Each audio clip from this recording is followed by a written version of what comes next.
Sebelumnya terima kasih kepada Bapak Wawan untuk dapat mengisi materi pada hari ini. Sebelum memasuki materi yang akan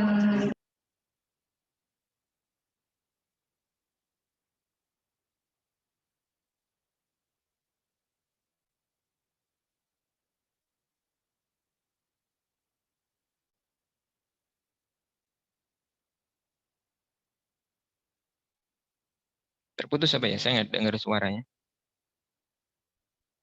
Moderator.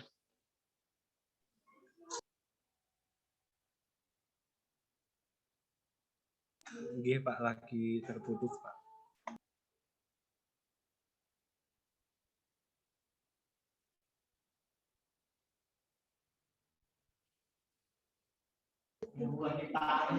Mohon maaf Bapak, ada kendala sedikit. Akan saya lanjutkan. Sebelum memasuki materi yang akan disampaikan oleh pemateri, saya akan memperkenalkan diri terlebih dahulu. Perkenalkan, nama saya Laili Horunisa dari Program Studi Pendidikan Ekonomi. Saya di sini sebagai moderator pemateri pertama.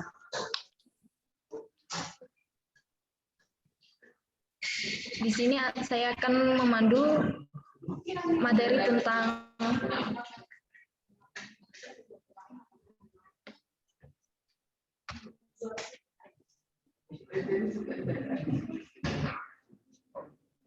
perumusan gagasan awal,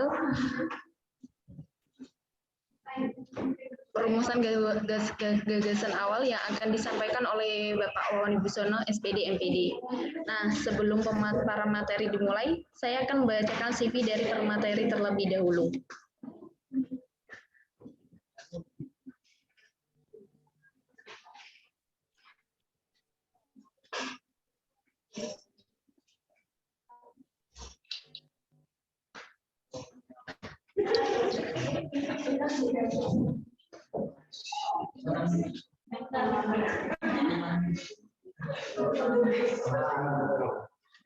Belum terlihat. Saya akan membacakan CV dari Bapak Wawan. Nama Wawan Wibisono, SPD, MPD. Tempat dan tanggal lahir Purbalingga 26 Maret 1988. Jenis kelamin laki-laki. Status perkawinan menikah. Agama Islam. Alamat rumah Sedang Utara 2, RT 6, RW 9, Kelurahan Gemah, Kecamatan Pendurungan, Semarang. Untuk nomor HP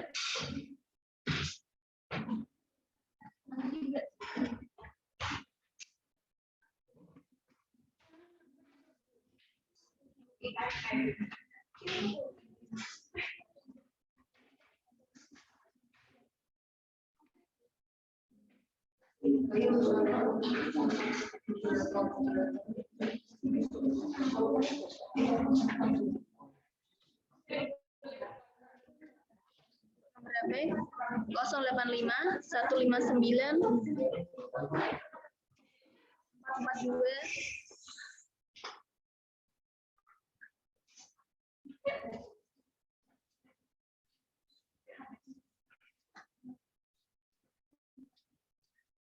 Mohon maaf ada terkendala sedikit.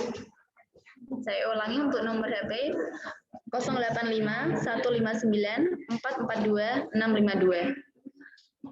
Riwayat pendidikan perguruan tinggi pada tahun 2007 sampai 2011 menempuh pendidikan sarjana di IKIP PGRI Semarang dengan program studi pendidikan Pancasila dan kewarganegaraan.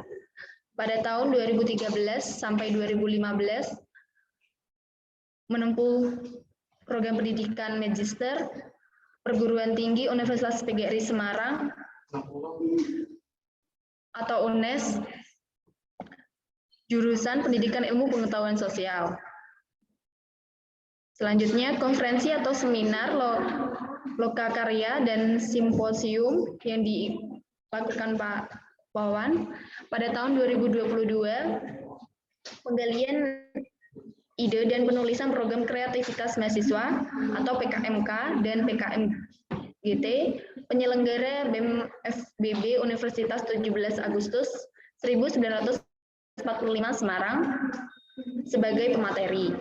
Pada tahun 2022, sosialisasi program kreativitas mahasiswa 2022 BEM FBB Universitas 17 Agustus 1945 Semarang sebagai pemateri. Pada tahun 2020, latihan keterampilan manajemen pradasar materi perumusan gagasan awal BEM FPPSKR Universitas TGRI Semarang sebagai pembicara. Bisa dilihat sendiri untuk CV-nya.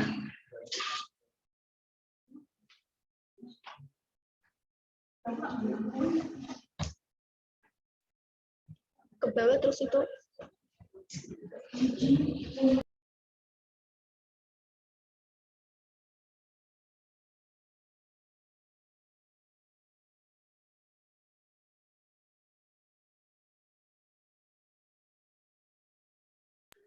Berhubung CV pemateri terlalu banyak, nanti akan saya bagikan di kolom chat room.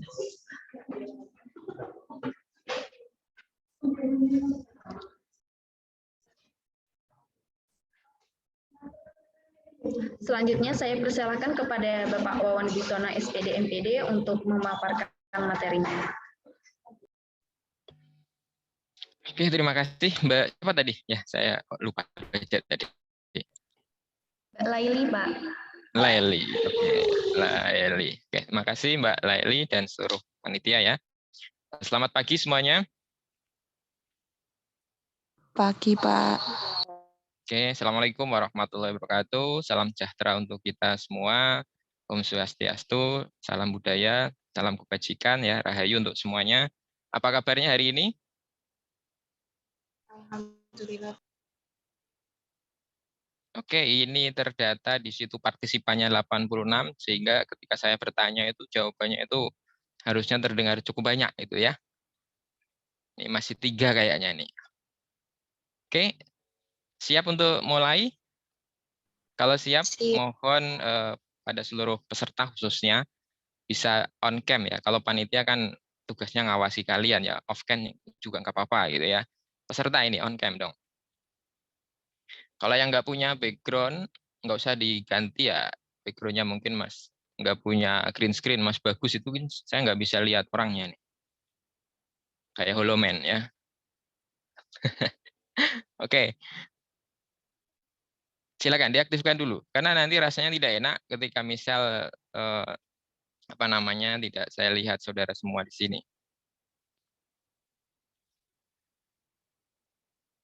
Ya kan kalau saya ngomong begini tanpa ada wajah saya kan, saudara bagaimana perasaannya?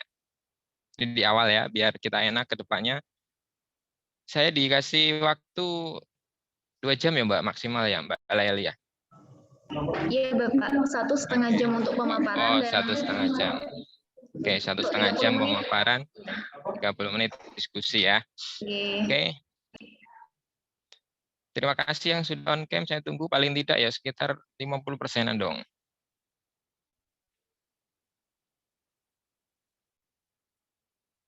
Ya. Nanti kalau banyak yang off cam, panitia ubah aja acara besok tuh pakainya pakai radio aja. Ya.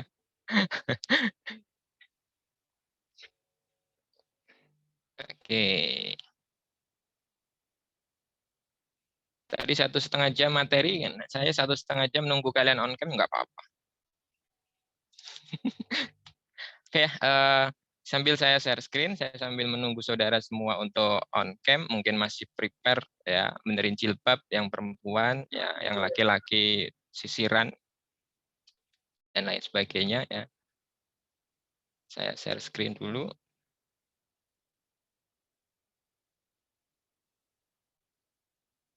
Bentar.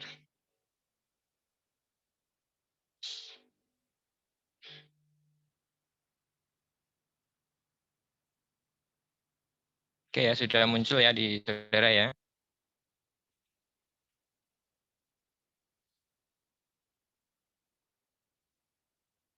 Oke, materi kita ya saya kebetulan diberi kesempatan untuk menyampaikan yang pertama, yaitu mengenai gagasan awal ya.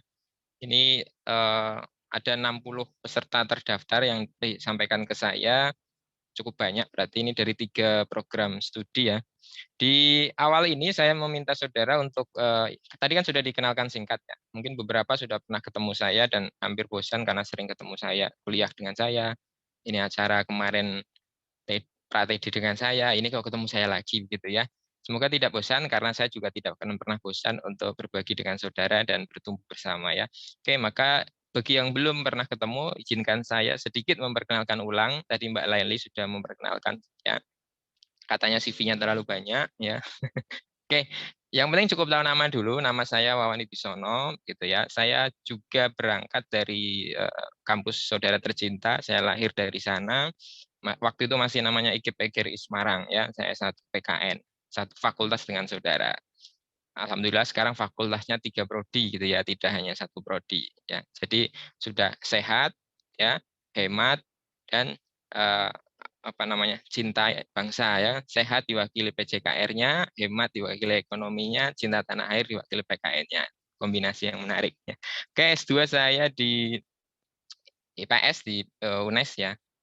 Kalau aktivitas dosen saya, utamanya saya home base-nya itu di FBB Untak. Jadi ada satu program studi baru yang unik, satu-satunya di Indonesia ya, program ini pendidikan kepercayaan terhadap Tuhan Yang Maha Esa. Aneh terdengarnya ya, mungkin Anda bertanya-tanya ini prodi apa, jenis prodi baru ya. Kita di Indonesia itu bineka sekali ya, punya punya kepercayaan, selain ada nama agama ternyata ada kejawen dan seterusnya. Itu kan sementara ini tidak terakomodir, melalui program studi ini terakomodir. Kemudian kalau di UGRIS, khususnya saya mengajar MKU dan beberapa mata kuliah keprodian di PPKN gitu ya, dan Fakultas Hukum juga. Kemudian di Universitas Terbuka sudah 3 tahunan.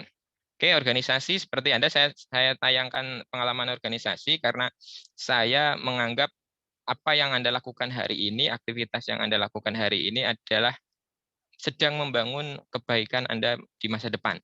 Maka saya juga dulu lumayan ikut aktif di organisasi. Bisa saudara lihat di sana dari awal saya kuliah kan 2007 ya. Kuliah 2007, 1 tahun setelahnya, berarti di semester 3 ya, saya sudah masuk di himpunan mahasiswa ya. Waktu itu langsung jadi kabid, alhamdulillah. Setahun berikutnya jadi sekretaris umum. Tahun berikutnya menggabung juga ikut dengan aktif organisasi ekstra ya, jadi di luar kampus organisasi mahasiswa Purbalingga sekota Semarang gitu ya. Dan kemudian naik lagi di akhir di BEM. Kenapa saya terus-menerus ikut tidak ada hentinya ya, karena saya merasakan ada kebaikan yang saya dapatkan gitu. Dan saya harap melalui kegiatan ini yang saudara ikuti dalam rangka mencapai ke sana gitu, mencari bekal ke sana, bukan hanya untuk mengisi angka kredit poin ya, karena mahasiswa saat ini kan diwajibkan untuk mengisi kegiatan-kegiatan kemahasiswaan sebagai pendamping nanti ijazah ya. Oke, ya semoga Anda bisa meluruskan niat Anda mengikuti LKM-TD ini sebagai bekal untuk Anda lebih memberi kontribusi di organisasi. Saya kira panitia juga menyiapkan acara ini untuk ke sana gitu ya. Oke, itu perkenalan singkat dari saya melengkapi tadi yang Mbak Laili sampaikan. Oke, ini ada ketentuan dan timeline atau kilas materi yang akan kita bicarakan pada pagi hari ini ya. Oke, saya minta diikuti, dilaksanakan agar semuanya bisa berjalan dengan baik, agar apa yang dicita-citakan kita bersama bisa kita capai begitu ya. Yang pertama, peserta wajib mengikuti instruksi. Kenapa saya berikan kata-kata ini di awal ya, agar ini bisa dilakukan ya. Oke ya, jadi ikuti instruksi dari saya, dari moderator, dari panitia ya. Pokoknya gampang aja gitu ya. Saya kira instruksi dari saya dan panitia, moderator seterusnya instruksi yang baik. Kemudian poin kedua, peserta memperhatikan etika dalam mengikuti acara ya. Saya sambil scroll-scroll ya. Oke, berapa persen ini yang sudah on cam? Masih cukup banyak yang belum on cam, silakan saya beri kesempatan untuk on cam dulu. Oke. Oke, biar interaksi nonverbal kita itu lebih terjangkau kepada saudara. Oke ya. Nanti silakan di on cam ya. Kemudian yang terakhir ya, saat saya dan yang lain nanti menyampaikan materi, kalau memang tidak ada kebisingan di luar, silakan nggak usah di mute ya, biar saudara ketika mau menyampaikan apapun langsung, nggak usah kadang-kadang ngomong lama tapi lupa di mute gitu ya. Tapi kalau tidak memungkinkan, silakan di mute. Jadi itu ya aturan teknisnya ya. Oke, on cam, posisi mengikuti dengan baik. Kenapa? Karena ini kan sedang belajar. Kita sama-sama sedang belajar mencari ilmu, dan salah satu cara untuk mendapatkan keberkahan ilmu ya mengikuti dengan aturan atau hal-hal tertentu yang memang harus kita ikuti ya. Oke, sudah bisa diikuti semuanya? Yo, tadi poin pertama, peserta mengikuti instruksi. Saya tanya nggak ada yang jawab. Yang jawab Mbak Leli terus. Bisa? Suara saya jelas? Oke. Oke, terima kasih. Bisanya agak sedikit semangat apa ngegas tadi? Enggak ya, agak semangat. Oke, saya kira positif semangat. Oke, ya kita lanjutkan. Nanti di materi kita yang kita diskusikan bersama ini ada 2 poin utama ya. Yang pertama adalah analisis kondisi lingkungan. Yang kedua adalah perumusan gagasan awal. Namanya menganalisis, kita akan melihat gejala-gejala masalah. Ya, dokter saja kalau mau menyembuhkan penyakit, pasti dia yang tanya gejalanya sebelum sebenarnya sakit apa. Maka gejala dulu dipahami, setelah itu baru memahami penyebab masalahnya. Setelah paham masalahnya, nanti mengerti sebenarnya masalahnya apa, lalu mencari rumusan gagasan awal untuk menyelesaikan masalah itu. Ini timeline materi kita ya, sehingga alur ini harus dipahami secara keseluruhan.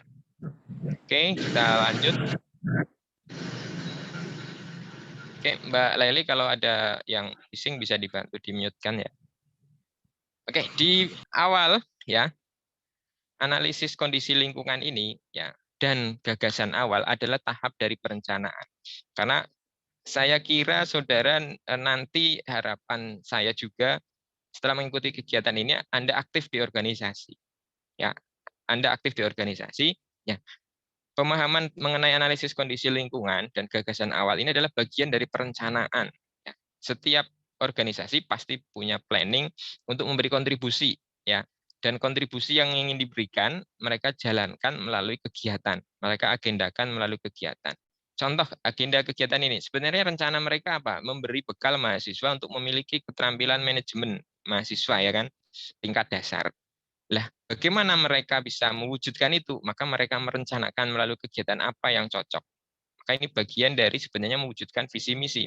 Ya, maka tidak heran disampaikan juga harus menyesuaikan garis besar haluan organisasi, garis besar haluan kerja dan seterusnya. Oke. Jadi, analisis kondisi lingkungan, gagasan awal adalah tahap atau bagian dari perencanaan. Saya kira saudara dalam hidup secara pribadi juga punya angan-angan, punya mimpi, punya planning ya, yang itu akan bisa tereksekusi kalau saudara itu mengkonkretkan dalam bentuk menganalisis kondisi lingkungan, menyusun gagasan dan mengeksekusinya. Jadi tidak hanya sekedar bermimpi, karena kalau cuma mimpi itu pekerjaan yang nol besar. Semua orang bisa melakukan itu. Ya, dan mimpi yang baik adalah mimpi yang memandang ke depan, tapi tetap bertitik tolak kepada kondisi situasi saat ini, begitu ya. Oke, itu di awal bahwa semua orang secara individu, apalagi secara organisasi. Toh pada prinsipnya organisasi adalah kumpulan dari individu, gitu ya, yang memiliki visi dan misi yang sama, begitu kan. Karena kalau sendiri tidak bisa dicapai, maka butuh bekerja sama. Oke. Ada 2 belahan nanti ketika kita mau menganalisis kondisi lingkungan organisasi, ya kita harus mengenali apa yang terjadi dengan organisasi saudara yang saudara ikuti. Belum ataupun sudah Anda ikuti organisasi, kalau yang belum ya menganalisis kondisi pribadi sendiri dulu, karena nanti peran individu dalam organisasi juga penting, memberikan kontribusi dalam organisasi, memberi warna. Kalau Anda sudah memahami mengenali kondisi lingkungan Anda, organisasi Anda, baik intern maupun ekstern, kalau sudah sesuai, yang dilakukan selanjutnya adalah tinggal mempertahankan dan mengembangkan. Jangan sampai downgrade begitu ya. Kalau belum, maka cari akar masalah. Jadi di sini ada kata-kata bukan gejala ya. Jadi akar masalah, bukan gejala. Oke. Ini menu coretan saya tidak muncul ya di sini ya. Apa karena saya hanya sebagai co-host saja? Gimana? Saya nggak bisa coret-coret.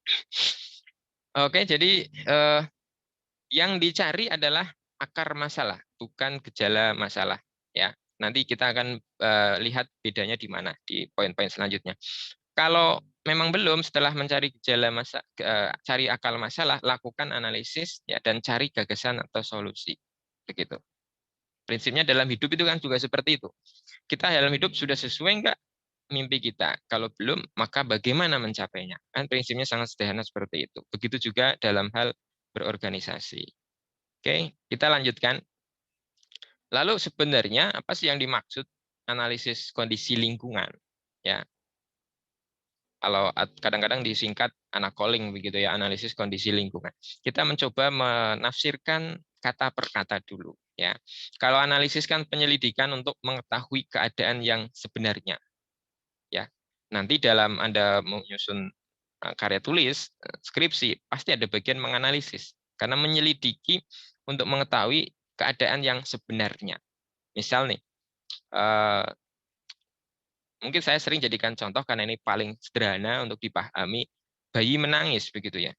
Bayi menangis, Anda akan menganalisis sebenarnya menangisnya kenapa gitu ya. Secara teori sudah ada. Teorinya adalah kalau menangis bayi itu karena popoknya basah ya atau kena BAB ataupun pipis. Kemudian lapar atau haus. Yang ketiga adalah ngantuk misalkan. Atau ada hal-hal yang tidak nyaman itu keempat. Nah, menganalisis sebenarnya dia nangisnya kenapa? Nangis kan hanya sebagai gejala. Nah, menganalisis sampai tahap memahami sebab musababnya. Nah, tidak hanya mengenali nangisnya ini keras atau pelan, tetapi kenapa menangisnya begitu. Lalu kondisi ini keadaan sesuatu yang secara langsung maupun tidak langsung menyebabkan perubahan. Anda cek bayinya nangis ternyata popoknya nggak basah. Lihat keadaan sekelilingnya. Saat itu bising atau tidak, panas atau tidak. Kalau menangisnya itu kan menganalisis secara objektif objek yang kita amati ya. Kalau kondisinya ini kan memberikan pengaruh juga terhadap sebenarnya apa yang sedang dianalisis tadi. Maka kita juga harus mengenali kondisi. Kondisi adalah keadaan sesuatu yang secara langsung maupun tidak langsung menyebabkan perubahan. Oke, ya. Kemudian lingkungan, ya. Lingkungan itu ya keadaan di sekeliling kita, ya. Bisa internal, bisa eksternal. Kalau internal ya internal organisasi, bisa internalnya internal kampus, eksternalnya eksternal organisasi, atau eksternal juga organisasi di luar kampus kan ada skup yang berbeda-beda begitu ya. Kalau eksternal juga bisa lihat mana yang mempunyai pengaruh langsung, mana yang tidak. Kenapa ini perlu kita pahami? Karena itu nanti yang memberikan kontribusi kepada kita action selanjutnya begitu. Jadi pahami itu ya. Analisis, pahami sebenarnya apa yang terjadi sampai ke duduk perkaranya, sampai sebab akibatnya, lalu dalam saat yang sama juga mengenali kondisi apakah keadaan ini, hasil temuan analisis ini betul-betul pure dipengaruhi oleh objek saja atau ada kondisi yang mempengaruhinya. Mana yang mempengaruhinya, internal atau eksternal? Seberapa intensitasnya masing-masing lingkungan itu memberi kontribusi begitu ya. Maka ini akan memberikan petunjuk ya yang pada akhirnya mampu membuat rumusan nanti gagasan awal yang lebih baik. Oke, ada poin-poin penting yang wajib kita atau saudara pahami ketika sedang menganalisis kondisi lingkungan. Jadi ini, poin pentingnya adalah identifikasi masalah. Ya. Yang paling tua ini semester berapa ya pesertanya ya? Mbak Semester Laili. 6, Bapak. Semester 6 paling tua ya. Mungkin sudah pernah membuat karya ilmiah atau sejenisnya yang menggunakan aturan penulisan ilmiah ya. Jadi di sana tuh ada identifikasi masalah. Setelah latar belakang ada identifikasi masalah. Identifikasi masalah itu bagaimana kita memilah-milah masalah-masalah yang mungkin benar-benar masalah. Karena kan tidak semuanya masalah itu adalah masalah. Kadang masalah ada definisi tuh. Saya masih ingat sekali apa yang disampaikan Pak Warno waktu itu. Masalah adalah sesuatu yang dipermasalahkan. Kenapa demikian ada definisi begitu? Ya, ada yang putus cinta bukan masalah, ada yang putus cinta sampai bunuh diri. maka satu hal yang sama bermakna berbeda. Identifikasi masalah ini untuk mengumpulkan masalah, tetapi yang benar-benar masalah dikaji dari keilmuan, tidak hanya persepsi si yang menanggung masalah.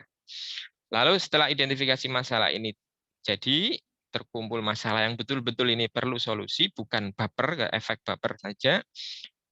Baru berikutnya adalah menyusun gagasan penyelesaian masalah. Yang gagasan penyelesaian masalah ini sama yang seperti tadi saya sampaikan di awal, lahirnya dalam bentuk apa? Rencana kerja.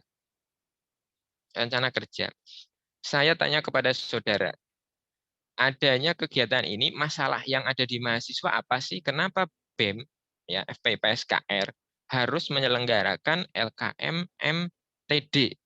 Sebenarnya ada masalah apa yang melatar belakangi? Sambil melatih diri Anda untuk menganalisis kondisi lingkungan secara real. Saya ingin tanya, satu orang lah jawab. Sebenarnya apa masalah yang terjadi di mahasiswa? Kenapa BEM harus merencanakan kerja sebagai respon dari masalah yang ada di mahasiswa? Apa kira-kira masalah mahasiswa? Oke, Mas Didi Kurniawan. Didi. Silakan, Mas. Mungkin karena kurangnya kemampuan untuk manajemen dari mahasiswa ini. Oke, kalau saudara yang saudara rasakan sendiri, apa? Kurang mampu memanajemen sesuatu, jadi harus ikut latihan ini. Oke. Terima kasih Mas Dedi ya. Oke, berarti kan berangkat dari masalah.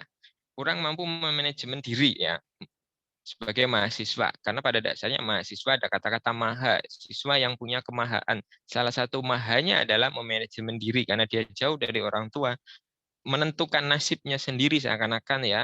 Maka perlu memanajemen diri dan perlu dilatih. Oke, berarti itu masalahnya, salah satu masalahnya. Karena identifikasi masalah pasti menemukan banyak masalah. Oke, kemudian selanjutnya, setelah paham masalahnya, setelah punya rencana untuk menyelesaikan masalahnya, kita lihat tadi kan analisis kondisi lingkungan. Ada lingkungan, ya sayangnya nggak bisa coret-coret. Lingkungan di sini kita lihat ada faktor penghambat, ada faktor pendukung. Ya, ada faktor penghambat, ada faktor pendukung. Kenapa acara ini harus dilaksanakan secara Zoom meeting? Apa yang menjadi faktor penghambatnya? Kondisi pandemi, belum diperbolehkan ada acara besar melebihi sekian orang, misal kampus punya ketentuan begitu. Ini faktor penghambat. Faktor pendukungnya misalkan apa begitu ya.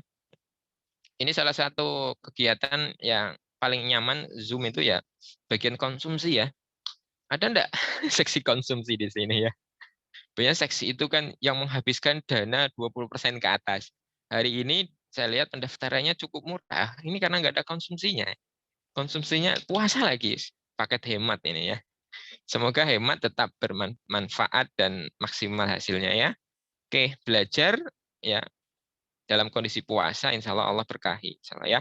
Oke, setelah paham itu, apa yang menjadi penghambat, apa yang menjadi pendukung, maka rencana kerja ini akan menjadi matang karena berangkat dari masalah. Ya, segala sesuatu itu pasti berangkat dari masalah. Penciptaan apapun itu berangkat dari masalah. Sepeda motor itu berangkat dari masalah. Orang naik sepeda itu capek, jarak jauh, lama. Itu kan masalah. Maka lahirlah solusi sepeda motor untuk masalah itu. Maka sebenarnya masalah adalah keberkahan tersendiri dari Tuhan. Lihat apa sih yang menjadi sumber masalah di dalam organisasi, di dalam kehidupan kita sebagai pribadi mahasiswa ya. Sumber masalahnya adalah yang paling pertama dan utama dalam manusia. Kemudian proses, kemudian fasilitas dan peralatan, sistem keuangan, produk dan jasa. Ini yang menjadi sumber masalah. Maka ketika kita mengidentifikasi masalah ya, kita kerucutkan masalah-masalah yang ada itu dari mana saja. Ketemu sudah masalah dari manusia. Tadi manusianya adalah tadi kurang mampu memanajemen diri. Tuh. Lalu tahap selanjutnya, apakah ada sumber masalah yang berasal dari proses? Akhirnya artinya itu begini. Proses misal dalam perkuliahan. Dalam perkuliahan ada proses-proses atau prosedur-prosedur yang sebenarnya bisa disederhanakan. Agak menjadi kendala bagi mahasiswa. Maka bisa jadi proses ini menjadi sumber masalah. Banyak mahasiswa kok telat KRS-an, banyak mahasiswa kok telat submit jawaban UTS misal. Oh, di bagian prosesnya agak ribet misal. Maka ini kan bisa jadi sumber masalah. Misal kuliah online tidak maksimal. Kenapa? Ya fasilitas dan peralatan dan seterusnya. Ini dikaji satu persatu yang fokusnya adalah kepada masalah utama tadi. Oke, sampai ke bagian akhir. Oke, ya nanti kalau di sela-sela ada pertanyaan langsung saja dilontarkan, tidak apa-apa. Tidak harus di akhir. Biar diskusinya sesuai, tidak masalah ya. Oke, saat kita melakukan analisis kondisi lingkungan, ya seperti biasa, metode SWOT ini pasti banyak digunakan di berbagai bidang, di berbagai kegiatan, termasuk di dalam berorganisasi, termasuk di dalam kita sedang menganalisis kondisi lingkungan. Kenapa?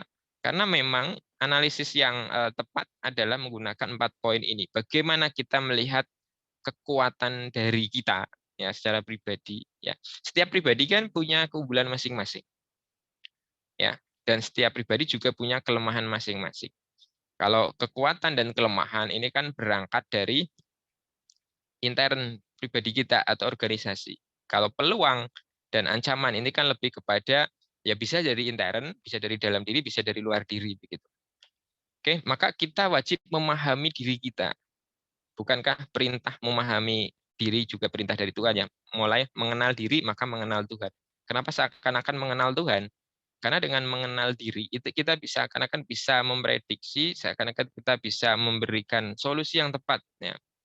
Karena Tuhan sebenarnya meminta kita itu begitu ya. Nah, itulah yang menjadikan potensi manusia akan muncul sebagai manusia. Jadi kekuatan apa, kelemahan apa, peluang apa, ancaman apa, hingga nanti 4 komponen ini akan menjadi satu kesatuan yang menjadikan gagasan awal yang kita munculkan tadi nanti ya setelahnya akan menjadi lebih konkret. Sebagai contoh misalnya ini, ya BEM atau HIMA atau organisasi apapun sedang memplanningkan sebuah acara seminar kewirausahaan.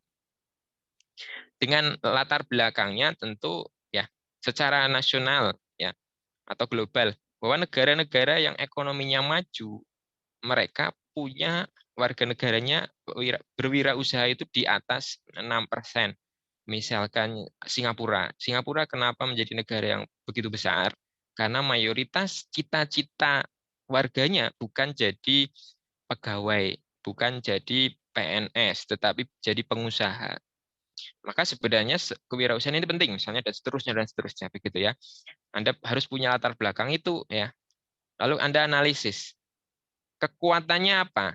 Ya, mata kuliah di prodi saudara masing-masing kayaknya ada ya sekarang mata kuliah berbasis entrepreneur. Ada ya Mbak Lelia? Ada Mbak? Pak. Ada ya, Ada. karena waktu 2 tahun yang lalu saat menyusun revitalisasi kurikulum PKN saya sempat ikut ya, memang ada mata kuliah entrepreneur ya, ada mata kuliah juga ya. Maka ada poin yang misal nih, lingkungan kampus mendukung entrepreneurship. Misalnya kalau ini sih contohnya saya contohkan ada entrepreneurship center. Kris kayaknya belum ada. Tetapi paling tidak sudah tersedia mata kuliah entrepreneurship. Ini kan kekuatan. Ada dosen yang memberikan dukungan terhadap itu. Paling tidak dosen pengampu mata kuliah entrepreneur tadi. Mahasiswa juga berminat untuk berwirausaha. Saya kira mahasiswa perempuan terutama seringkali bikin story jualan. Banyak ya. Dan lebih banyak terjual atau lebih banyak membeli, saya kurang tahu. Ya. Kemudian nanti kelemahannya apa ya? Anda lihat, misal mata kuliahnya ada, tapi prakteknya kurang. Dosennya mendukung, tapi dia juga tidak hanya ngurusi itu, maka ketersediaan waktunya kurang. Ya, dosennya mengajar, tetapi beliau belum punya background real pengalaman bisnis, maka teoritis saja yang beliau sampaikan. Begitu. Ini menjadi kekurangan atau kelemahan. Peluangnya apa? Melihat ekonomi nasional global, oke. Ngurus izin, oke. Sekarang jualan nggak harus punya modal banyak, nggak harus punya toko dan seterusnya. Maka dukungan iptek juga memberikan peluang. Lalu ancamannya apa? Lagi-lagi ketika berwirausaha, pertamanya adalah modal, kurangnya wawasan, ya. Kapan membuka pasar itu ya, masuk ke pasar kapan? Bagaimana pemahaman keuangan manajemen keuangan itu juga menjadi ancaman. Kenapa ini penting dilakukan? Agar nanti saat Anda menyusun mempersiapkan seminar kewirausahaan ini bisa masuk ke dalam semua lini ini. Artinya ketika ada tantangan di sini, ada kelemahan di sini, materi-materi yang disuguhkan di seminar atau jenis acaranya, ya, maka akan mendukung menghilangkan sisi ancaman, kelemahan, dan mengoptimalkan sisi kekuatan dan peluangnya, gitu. Kenapa ini penting dilakukan? Biar lebih tepat sasaran. Saya kira kalau hanya teoritis, mereka sudah dapat di sini sebagai kekuatan, ada materi mata kuliahnya. Nah, di sini poin kelemahannya kurang praktek, maka mungkin seminarnya harus ada prakteknya. Begitu. Peluangnya di sini ada dukungan iptek, maka bagaimana materinya ada materi khusus tentang penggunaan iptek di dalam mengembangkan kewirausahaan. Di sini menjadi tantangan bagaimana pengelolaan manajemen keuangan, maka ada materi ke sana. Maksudnya begitu ya. Jadi punya masalah, dianalisis secara SWOT ini ya, mencari semua lini ini untuk menyusun nanti konsep yang mampu menutupi semua ini dengan baik adalah yang seperti apa. Ya, coba saja Anda sendirilah, Anda analisis SWOT untuk diri Anda ketika Anda punya target. Saya targetnya adalah 3,5 tahun lulus dengan IP 4,00. Ya, bisa Anda kira-kira IP 4,00. Yang senyum-senyum mungkin sudah semester 3, sudah semester 4, sudah semester berapa? Enggak mungkin Pak, karena sudah tidak bisa ya. Semester ya oke lah 3,5 atau 3,8 masih mungkin gitu ya. Lalu Anda analisis kemampuan Anda bagaimana dan seterusnya. Karena akan sangat sayang sekali 4 tahun hanya dilalui hanya akan-akan Anda lewat saja. Maka Anda punya planning, Anda harus punya action di dalam setiap menit melalui sebagai mahasiswa, termasuk di dalam berorganisasi tentunya.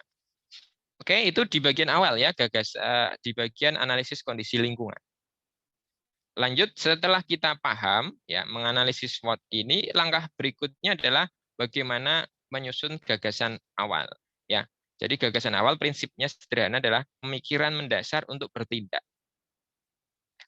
Anda semua di dalam, oke, saya tanya pada saudara peserta, nanti wakili ya. Tadi terima kasih Mas Dedi Kurniawan sudah menyampaikan, sekarang perempuan yang ngomong. Ya, apa dasar Anda mengikuti acara ini? Siapa ini yang mau bicara? Ada 60 peserta ini loh.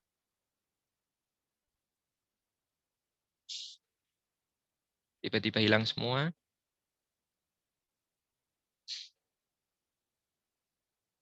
Ya. Siapa ini? Pesertanya banyak loh. Oke, dari PJKR ngomong. Ya. PJKR kan sehat, kuat, dan tahan lama slogannya ini.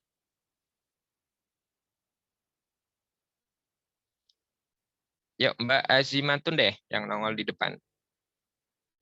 Mbak Azimatun Nur Azizah. Oke, Pak. Gimana? Tujuan Apa yang menjadi dasar Anda ikut acara ini? yang menjadi dasar saya mengikuti LKM tadi yaitu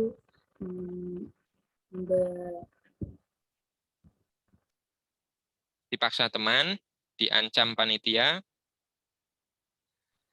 menambah ilmu mengenai keorganisasian dalam manajemen perkuliahan dan mengikuti organisasi begitu, Pak.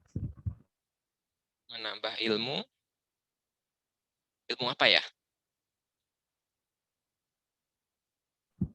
Kemanajemenan. Oke. Kenapa setiap kita bertindak harus punya alasan dasar pemikiran? Karena Tuhan saja innama a'malu binniyat, menilai segala sesuatu perbuatan kita berangkat dari niat kita. Dan secara psikologi, kita hanya akan mendapat sesuatu dari apa yang kita niatkan. Ya, jadi Anda mengikuti kegiatan ini, harapan saya dasar pemikiran untuk bertindaknya itu sudah benar. seperti tadi saya sampaikan, tidak hanya untuk mengikuti atau menghabiskan atau mengisi poin keaktifan mahasiswa, tapi ada sadar betul seperti tadi Mas Dedi sampaikan, saya ini kurang mampu memanajemen diri. Maka saya harus mengikuti kegiatan-kegiatan yang intinya adalah memupuk kemampuan manajemen diri, gitu ya. Oke, tadi menambah ilmu tidak salah karena bagian dari ilmu, berkah dari ilmu adalah mengubah pribadi kita. Ya, dari tidak mampu memanajemen jadi mampu memanajemen. Tapi harapan saya adalah Anda paham betul apa yang menjadi dasar pemikiran itu sehingga yang dilakukan itu maksimal sampai kepada tujuan. Oke, kita lihat dulu ada beberapa pengistilahan di sini, ada gagas, menggagas, gagasan, gagasan dasar, penggagas, gagasan awal.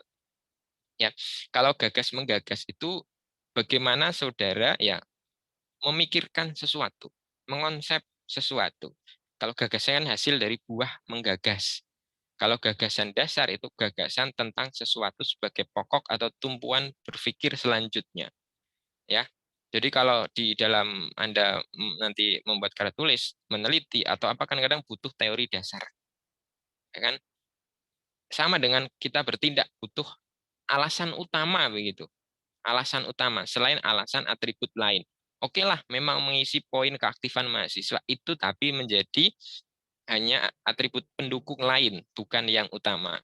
Oke, kalau penggagas adalah diri kita. Lah, gagasan awal di sini lebih kepada ini motif ya. Motif untuk bertindak secara nyata. Misalnya kemarin tuh ada korban begal yang menjadi tersangka. Motifnya apa sih sebenarnya si tersangka korban? Saya ngomongnya susah nih, tersangka korban. Korban yang jadi tersangka. Motifnya kan hanya membela diri. Ya. Tetapi hukum pidana kan selain melihat motif juga ada melihat kejadiannya, tidak hanya melulu melihat motif saja begitu ya. Oke. Jadi gagasan awal lebih kepada motif, pemikiran dasar untuk bertindak. Kita lanjut di sini. Lalu gagasan awal itu punya kriteria tersendiri ya, agar itu nanti bisa, karena kan gagasan awal adalah manifestasi dari kerja kita ke depan ya. Maka dia harus punya kriteria. Yang pertama adalah menarik, ada dukungan dan fasilitas. Menarik ini di sini kenapa menjadi menarik? Oke lah, dalam organisasi pasti konkret dari gagasan adalah kegiatan. Ya kan? Penyelesaian masalah oleh mahasiswa dalam konsep organisasi adalah acara tertentu, pelatihan, seminar, terus workshop, dan seterusnya lah. Bagaimana agar audiens ini bisa mampu mengikuti dan mau mengikuti? Maka gagasannya harus menarik. Bagaimana agar gagasan ini terrealisasi? Maka harus ada dukungan dan fasilitasnya. Berikutnya, ini dari sudut pandang si pemilik gagasan. Kemudian ini juga sekaligus sudut pandang si pemilik gagasan dan calon targetnya atau yang pemilik masalahnya. Penting tidak, mudah tidak, murah tidak. Kenapa ini menjadi bagian dari kriteria? Karena ini yang mampu nanti bisa diwujudkan atau tidak. Ya, misal nih, mahasiswa mau membahas, mahasiswa FPI PSKR mau membahas bagaimana cara terbaik untuk hidup di Mars. Itu penting enggak saat ini? Itu mudah enggak dilakukan? Itu murah enggak dilakukan? Kelihatannya penting karena kondisi bumi dengan Anda memberikan latar belakang kondisi bumi dan seterusnya bla bla bla bla seterusnya, maka kesannya akan jadi penting. Tapi mudah enggak, murah enggak? Karena prinsipnya tidak semua yang murahan ini adalah tidak penting. Ya, tidak semua yang penting ini harus mahal. Maka kemaslah gagasan awal ini yang memenuhi seluruh kriteria ini. Menarik, ada dukungan fasilitas, penting dan mudah serta murah. Itu baru gagasan awal yang ideal untuk dilakukan. Selanjutnya ini, ya, aspek pengaruh gagasan awal. Jadi ketika sudah punya gagasan awal, ya, saya berikan ilustrasi seperti ini. Ini kan boneka yang dikendalikan tangan.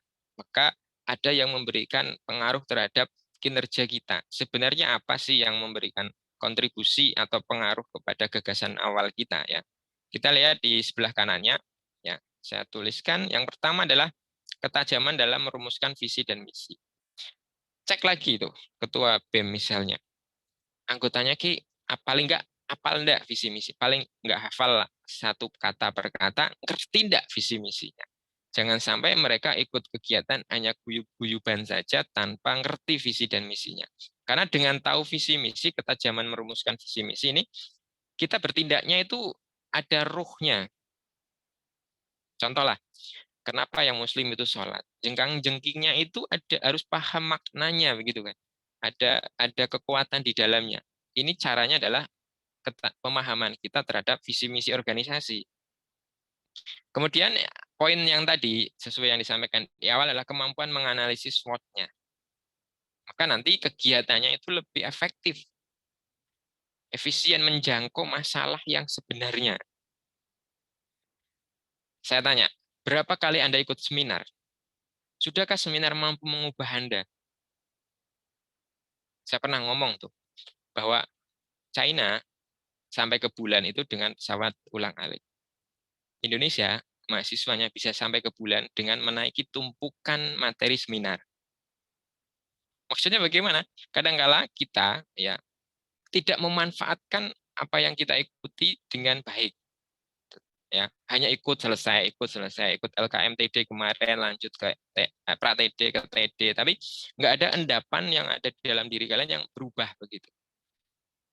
Jangan-jangan bukan karena salah pesertanya, salah kita bagaimana kita kurang mampu menganalisis SWOT. Saya kira BEM sudah diberikan kisi-kisi semacam apa ya istilahnya sekarang ya, yang dari BEM institut ya, kalau sekarang BEM universitas ya, apa istilahnya, kisi-kisi materinya gitu, udah ya, ada ya Mbak ya, ada Mbak Leli. Jadi materinya harus apa, di pra-TD apa, di BEM yang TD apa, itu ada ya dari BEM Fakultas Universitas. Iya Bapak, dibedakan untuk materinya. Nah, ya, tidak merumuskan sendiri, sudah ada dari sana. Oke. Tapi saya kira dari BEM Universitas juga sudah melakukan analisis SWOT untuk menganalisis sebenarnya angka kebutuhan di masing-masing jenjang. Termasuk Anda nanti dalam berkegiatan. Kemudian ini kecerdasan dan kemampuan diri. Jadi bagaimana gagasan awal ini juga terpengaruh oleh kecerdasan dan kemampuan diri. Maka tidak heran mahasiswa dituntut untuk selalu belajar, selalu untuk mencari cara meningkatkan kemampuan diri. Namanya mahasiswa, maka maha pembelajar. Dan kesehatan diri dan kesehatan organisasi. Kesehatan diri dan kesehatan organisasi ini maknanya sangat luas. Kesehatan dalam makna raga sehat, jiwa sehat, pemikiran sehat. Gitu ya. Kesehatan organisasi ya bagaimana satu sama lain itu bisa saling berkolaborasi, saling mengisi ya. Karena kadang-kadang kan ya yang sudah punya pengalaman organisasi itu. Kadang-kadang ada organisasi yang grup-grupan. Ini sehat enggak kalau organisasi begitu? Ya, bidang ini ketok klop banget kalau bidang ini, tapi agak musuhan sama bidang yang lain. Gitu. Karena kadang-kadang ada. Saya kira sih di Fakultas FIPSKR tidak ada. Tidak ada ya Mbak ya. Semua organisasi yang kalian ikuti sehat. Kalau organisasinya sudah sehat, anggotanya sudah sehat atau belum? Kemudian ini, persepsi diri dan kelompok. Kenapa persepsi itu sangat penting? Karena persepsi itu ya adalah belum tentu nyata, tetapi diyakini. Dan sayangnya tidak bisa diubah dengan seketika, meskipun dengan pembuktian, dengan keilmiahan. Misalnya, kalian punya persepsi orang Jawa itu lemot. Ya, lemot dalam makna kan punya prinsip mereka, alon-alon asal kelakon. Anda punya persepsi orang Batak keras. Apakah betul-betul seperti itu? Apakah tidak ada orang Jawa yang tegas? Kadang-kadang kan ini persepsi, judgement ya. Ini memberikan kontribusi terhadap bagaimana menyusun gagasan awal. Maka bangunlah persepsi diri yang baik, persepsi kelompok yang baik. Kenapa pula persepsi itu kadang-kadang dijadikan penelitian skripsi, persepsi siswa mengenai A, persepsi guru mengenai B. Kenapa jadi penting? Karena persepsi ini membangun semua, memberi pengaruh terhadap apapun yang dilakukan. Ya, terus kepekaan diri dan organisasi. Ini dalam makna adalah begini. Dia mampu melihat dengan cepat tidak masalahnya. Dia mampu dengan cepat nggak merespon masalahnya gitu. Jadi, misalnya ada bencana alam, ya, ledakan Gunung X kemarin. Bagaimana merespon? Cepat tidak Anda merespon? Responnya bagaimana? Nah, ini kepekaan organisasi. Karena pada dasarnya, orang yang ngerti ada masalah adalah orang yang peka terhadap lingkungan. Gitu, jadi ngerti seketika. Kemudian, wawasan diri dan anggota. Ini masih terkait dengan bagaimana kecerdasan dan kemampuan. Ya, motivasi diri dan anggota. Bagaimana Anda ya mengikuti organisasi sebenarnya dasarnya untuk apa, kenapa mengikuti, ya ini motivasi juga penting. Selanjutnya adalah kepentingan diri dan anggota. Kan ini sangat mewarnai motivasi, kepentingan, kecerdasan, kepekaan. Inilah yang memberi warna dan mempengaruhi gagasan awal di setiap organisasi, bahkan pribadi Anda. Gitu ya. Oke, sampai di sini bisa diikuti. Saya sambil ingin lihat peserta yang lain.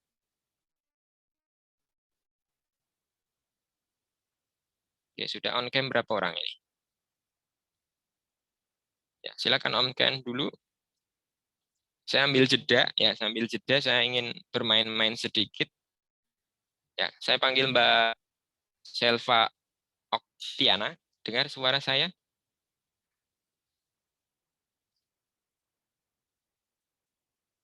Mbak Selva?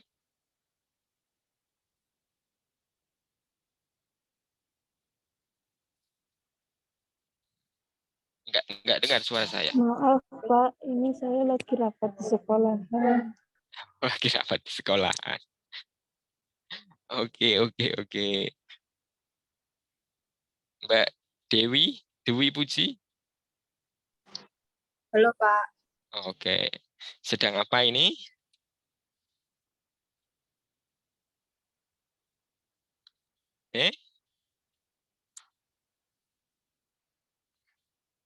Di rumah ini? Di kos Pak. Oh, di kos. Oke ya. Kali ini fokus ya ngikut ini ya. Oke. Oke, saya sapa-sapa yang lain. Mas Arief, dengar saya? Dengar Pak, tadi. Oke, di rumah ini. Halo? Oke. Saya jeda dulu karena saya ingin menyapa beberapa mahasiswa ya. Karena harapan panitia dan saya sendiri adalah kita bisa sama-sama benar-benar fokus mengikuti dengan baik begitu.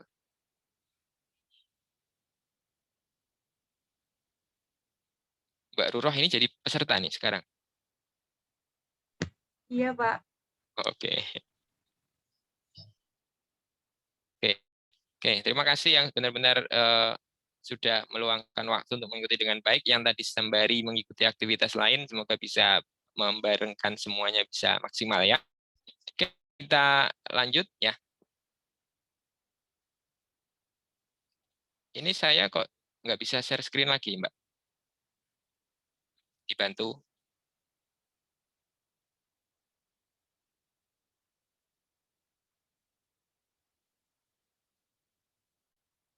Untuk host udah di Bapak. Jadi untuk hostnya sudah saya pindahkan ke Bapak. Jadi belum bisa buat co-host lagi, Pak. Tapi kok saya nggak bisa share screen ya? Oh, salah. Yang dijadikan host itu yang di smartphone saya. Karena laptop saya nggak bisa suaranya masuk. Oke, saya dari sini berarti. Sebentar. Oke, Pak.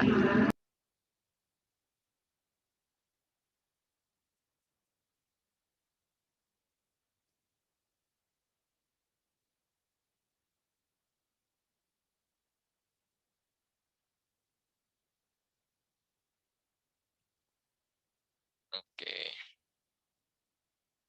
Saya pakai dua ini karena satu itu nggak bisa. Laptopnya nggak bisa suara masuk. Oke, sudah bisa ya? Ini tadi terakhir kita sampai sini. Kita lanjutkan. Oke ya. Di awal tadi saya sampaikan bahwa segala sesuatu harus diawali dari masalah dan tujuan kita adalah menyelesaikannya gitu. Maka kita harus mengenal apa yang dimaksud dengan masalah. atau sebenarnya masalah itu apa begitu ya.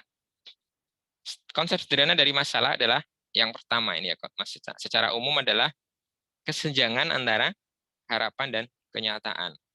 Jadi kalau ada gap di antara harapan dan kenyataan itu masalah. Misal harapannya mahasiswa itu adalah maha pembelajar. Dia sering baca buku, dia baca jurnal, tapi kenyataannya baca story, ya, baca apa begitu ya, atau minim literasi, itu kan masalah. Karena perbedaan itu. Tapi kalau harapannya mahasiswa baca, mahasiswa juga pembaca, maka tidak ada masalah di sana. Oke, itu pemahamannya seperti itu dulu. Pokoknya kalau ada gap antara idealnya seperti ini, kenyataannya seperti itu berarti masalah. Ada dua pendapat yang saya ambil yang sebenarnya dari masalah ini kita justru mendapat kekuatan baru, yaitu pendapat dari ya Likers ini. Dia mendefinisikan masalah merupakan sebuah peluang untuk dapat menuju kehidupan yang lebih baik. Jadi dia mendeskripsikan atau memahami masalah itu justru sebagai peluang. Kenapa saya pilih definisi dua ini? Agar Anda melihat masalah itu sebagai sesuatu yang suatu saat malah justru dirindukan untuk datang. Jadi kalau dalam hidup Anda kok sepi-sepi masalah, Anda datang. Karena orang yang hidup tanpa masalah itu masalah. Karena idealnya orang hidup ada masalah. Maka kenapa? Karena kita pahami dulu, masalah itu sesuatu yang memberi peluang kita untuk menjadi lebih baik. Seperti tadi saya sebutkan contoh. Lahirnya sepeda motor itu karena ada masalah naik sepeda itu capek. Tidak bisa menjangkau jarak jauh. Waktunya lama. Itu kan masalah. Lahir sepeda. Sepeda motor itu masalahnya apa? Hanya diisi 2 orang. Nggak bisa jarak jauh. Kalau naik motor kan capek. Maka lahir solusi mobil. Mobil maksimal 8 dan seterusnya sampai pesawat terbang. Sebenarnya kan lahir dari masalah. Karena masalah adalah peluang untuk hidup lebih baik. Maka setiap kali Anda punya masalah, bersujud, syukur dulu. Terima kasih Tuhan, Engkau telah merencanakan hidup saya lebih baik lagi. Oke, menurut Richard, yang kedua adalah masalah ialah di mana tempat terbaik untuk melatih diri sehingga hati menjadi lebih terbuka. Prinsipnya, masalah ini membuat kita semakin dewasa. Oke, dan masalah di dalam organisasi itu melahirkan Anda menjadi pribadi yang jauh lebih dewasa daripada kalau Anda tidak berorganisasi. Karena seakan-akan Anda mendatangi masalah. Bukan masalah Anda sebenarnya sebagai pribadi. Misalkan nih, mahasiswa. Kalau Anda hanya mahasiswa saja, penting nggak untuk Anda ngurusi misalnya apa ya kegiatan BEM yang Anda pernah ikuti apa Mbak Leli? Kegiatan BEM dalam waktu dekat misalnya apa? Raker Pak, dan untuk selanjutnya akan ada diskusi online. Tentang apa? Tentang korelasi politik, Pak. Oke, korelasi politik. Oke. Kalau Anda sebagai individu penting nggak sih ngurusi itu misalkan? Kan kayaknya kurang begitu penting. Tetapi ketika Anda masuk di dalam organisasi, itu bagian menjadi malah pokok yang harus diurusi begitu ya. Maka dengan berorganisasi, kita memiliki potensi untuk mendapat masalah lebih banyak. Tapi masalah itu sudah kita pahami bahwa masalah sebenarnya adalah menuju kita menjadi hidup lebih baik, membuat kita menjadi hatinya terbuka dan menjadi dewasa begitu. Itu yang harusnya kalian pahami. Yuk berorganisasi ya agar kita dapat banyak masalah. Tapi Anda sudah senang dan mencintai masalah karena paham masalah itu apa. Kemudian setelah ngerti masalahnya apa di dalam merumuskan gagasan awal, kita benar-benar harus memahami inti masalahnya saja. Bukan masalah secara umum, tapi dikuliti begitu sampai ke yang sebenar-benarnya gitu ya. Misalnya Anda ke dokter, Anda kan ditanya gejala-gejalanya. Setelah itu dokter akan menganalisis dari gejala itu Anda sebenarnya sakit apa. Gitu ya. Itu kan nanti larinya ke inti masalah, maka obatnya apa gitu. Begitu juga dalam berorganisasi, di awal itu kita menganalisis kondisi lingkungan yang sumbernya dari kondisi keorganisasian. Ya, ini mungkin bisa ditambah dengan garis besar haluan organisasi, garis besar kerja ya, selain bersumber dari ADART, struktur organisasi, job desk, dan seterusnya. Ini adalah sumber dari analisis kondisi lingkungan. Harus mengacu kepada ini agar aktivitas rumusan gagasan awal ini sesuai dengan ruh dari organisasi. Antara BEM dengan HIMA harus berbeda, antara HIMA dengan DPM harus berbeda, dengan ormawa lain berbeda. Karena sumber analisis kondisi lingkungannya adalah bersumber dari organisasi sendiri, begitu. Dan lingkungan sekitarnya, tetapi berkornya adalah ini. Tadi di awal sudah disampaikan ya, untuk memahami masalah kita harus mengidentifikasi masalah, mengelompokkan ya, baru merumuskan masalah. Saat Anda mau membuat sebuah kegiatan, kenapa Anda membuat proposal? Saya tanya, kenapa perlu buat proposal? Apakah hanya karena alasan Anda harus mengajukan meminta uang, dalam tanda kutip meminta uang kepada lembaga keuangan mahasiswa? Atau apa sebenarnya? Tidak, tapi untuk mengetahui masalah yang akan kita hadapi dalam proposal tersebut, kita bisa mengidentifikasinya. Ini siapa yang berbicara ya? Enggak. Oh, Tri Ananda tadi? Iya. Oke, terima kasih Mbak Tri Ananda. Oke ya, agar mampu mengetahui masalah dan seterusnya. Terima kasih. Ini panitia catat tadi yang aktif-aktif dari awal nih. Ya, siapa tahu sudah disediakan door prize ya. Oke, kenapa penting untuk melakukan itu? Saat Anda mau melakukan kegiatan kan Anda ajukan proposal itu. Kalau BEM sekarang ke siapa diajukannya? Bimbingannya ke Pak Agus berarti? Bukan Pak, ke Bu Negi. Oh, ke Bu Negi ya, bidang kemahasiswaan ya. Oke, ke Bu Negi bisa. Sebenarnya kenapa kita perlu? Ada dua alasan. Alasan pertama adalah organisasi agar dia itu sebenarnya dengan menyusun proposal, Anda setelah melakukan analisis kondisi lingkungan, Anda telah melakukan gagasan awal. Tapi tanpa Anda sadari, tapi diwujudkan dalam bentuk tertulis, karena kan merupakan rangkaian, ngomong latar belakangnya, Anda ngomong nanti rumusan masalahnya apa, kegiatannya apa, tujuannya apa. Itu kan sebenarnya urutan itu semua adalah analisis kondisi lingkungan dan gagasan awal. Analisis kondisi lingkungan paling tampak itu di latar belakang proposal Anda. Sebenarnya aplikasi dari teori paling tidak terbentuk dalam proposal itu. Itu untuk diri Anda dalam mematangkannya. Untuk Bu Negi sebagai lembaga yang membawai atau membimbing adalah untuk bisa menilai lah ya, mengevaluasi sudah benar enggak, belum, sudah baik belum, begitu ya. Ini tahap-tahap ini Anda lakukan di penyusunan proposal tanpa Anda sadari gitu. Dan saya kira bentuknya itu juga disusun dalam bentuk diskusi sebelumnya, rapat-rapat sebelumnya. Hingga akhirnya nanti dikembangkan alternatif solusi. Maka indah sekali berorganisasi sebenarnya kalau Anda menemukan keindahan itu. Ya, jangan sampai hanya melihat sisi-sisi negatif dari organisasi. Capek lah, ya, koyok sok penting lah, ngabisin waktu lah gitu. Kalau hanya melihat sisi negatifnya, Anda nggak akan pernah mendapatkan hal baik. Oke, ya. Jadi setelah Anda menganalisis kondisi lingkungan, langkah selanjutnya adalah dicoba untuk masalah-masalah ini dituliskan gitu. Jadi misalnya nih, ADART organisasi, manajemen, administrasi atau apa, mereka punya kekuatan apa tadi? Analisis SWOT kan harus dilakukan kan. Nah, di bagian aspek-aspek ini satu dianalisis, kekuatannya apa, kelemahan, peluang, tantangannya apa. Ini kalau benar-benar mau menjadi organisasi yang baik sebenarnya di awal, mungkin setelah, kan ada tuh, setelah pembentukan organisasi itu ada upgrading-nya. Ada upgrading. Ya, salah satu bagian dari upgrading adalah bagaimana menganalisis SWOT dari organisasi sebenarnya.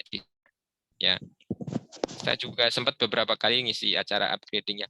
Namanya juga upgrading, upgrade ya, membuat lebih naik gitu kan, di upgrade gitu ya.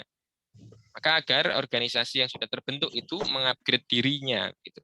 Ya, salah satunya adalah melalui menganalisis kondisi lingkungan bagian dari organisasi itu sendiri, yang bagian-bagian ini. Oke. Nah, kalau sudah melakukan itu, nanti rumusan masalahnya dibuat di sini. Programnya apa, kegiatannya apa. Itu kan pasti ya di upgrading melakukan itu ya. Upgrading sudah ya tentunya ya kemarin. Kalau sekarang itu per berapa tuh organisasi per Januari? Pembentukan BEM. Masa jabatan habisnya Desember ya? Iya. Sekarang ya? Iya, Ya, Pak. kayak kebijakan baru waktu itu Pak Pri ya, waktu menjabat beliau kan mengubah, awalnya mengikuti kalender akademik, terus diubah menjadi kalender Masehi. Jadi Desember selesai. Oke, di sana pasti akan melakukan ini, bagaimana merumuskan masalah, program, kegiatan apa selama 1 tahun ke depan. Tapi ini berangkat dari analisis kondisi lingkungan terhadap organisasinya, gitu ya. Jadi poin pentingnya di situ. Program kerja yang disusun ini nanti biasanya pasti dibuat metrik, gitu ya. Kenapa dibuat metrik? Agar bisa memahami kemudian setiap bagian atau bidangnya, kalau B mungkin istilahnya departemen ya sekarang, ya, karena muncul banyak istilah-istilah baru. Ya. Oke, nanti jelas kelihatan bagaimana persiapan masing-masing bidang, masing-masing departemen di setiap bulannya masing-masing ya. Kemudian ini ada, saya kira ini akan detail, ini akan lebih tereksekusi di bagian-bagian materi selanjutnya ya. Oke, mungkin saya hanya pengenalan saja singkat. Tapi itu bagian dari analisis kondisi lingkungan dan implementasi dari gagasan awal. Ini metriknya contoh misalnya seperti ini. Kan jadi kelihatan tuh, mana bulan tersibuk, mana enggak, gitu ya. Kenapa penting dilakukan ini? Agar tidak ada tumpukan kegiatan di bulan tertentu dan sepi di bulan yang lain. Kemudian kegiatan ini punya ketepatan timing enggak dengan agenda itu. Jadi bulan apa, agendanya apa, ada timingnya tepat enggak, begitu ya. Misalnya lomba penyiaran anak SMA, tetapi di bagian bulan yang sedang UN atau sedang ujian sekolah atau apa, kan kurang tepat dan seterusnya. Itu kan penting, kenapa dibuat metrik untuk mencari timing itu, selain juga mempermudah saudara semua. Oke, saya tanya ke moderator yang mewakili panitia. Ini peserta boleh saya beri tugas enggak? Ji, Bapak, boleh. Boleh dengan senang hati ya. Ini kan ada 60. Enaknya dibuat 10 kelompok apa 6 kelompok? 6 kelompok saja, Pak. Oh, 6 kelompok Gitu saja. lebih, ya. Oke. Enaknya saya kasih tugas dulu atau sesi tanya jawab dulu. Karena begini ya. Harapan saya mengikuti juga dari TOR yang saudara berikan kan, harus ada prakteknya gitu kan. Harus ada prakteknya. Dan karena kita online seperti ini, kalau harus selesai sampai clear gitu kayaknya agak terkendala nantinya. Maka akan jadi semacam tugas saya. Oke, ini mau langsung ke tugas dulu atau mau sesi tanya jawab dulu? Bagaimana? Pembagian tugas terlebih dahulu, Bapak. Oke, pembagian tugas dulu. Oke ya. Ini nanti saya akan buat berapa tadi? 6 kelompok saja. Oke, 6 kelompok. 6. Oke, berarti isinya 10 ya. Isinya 10. Oke, saya share screen dulu.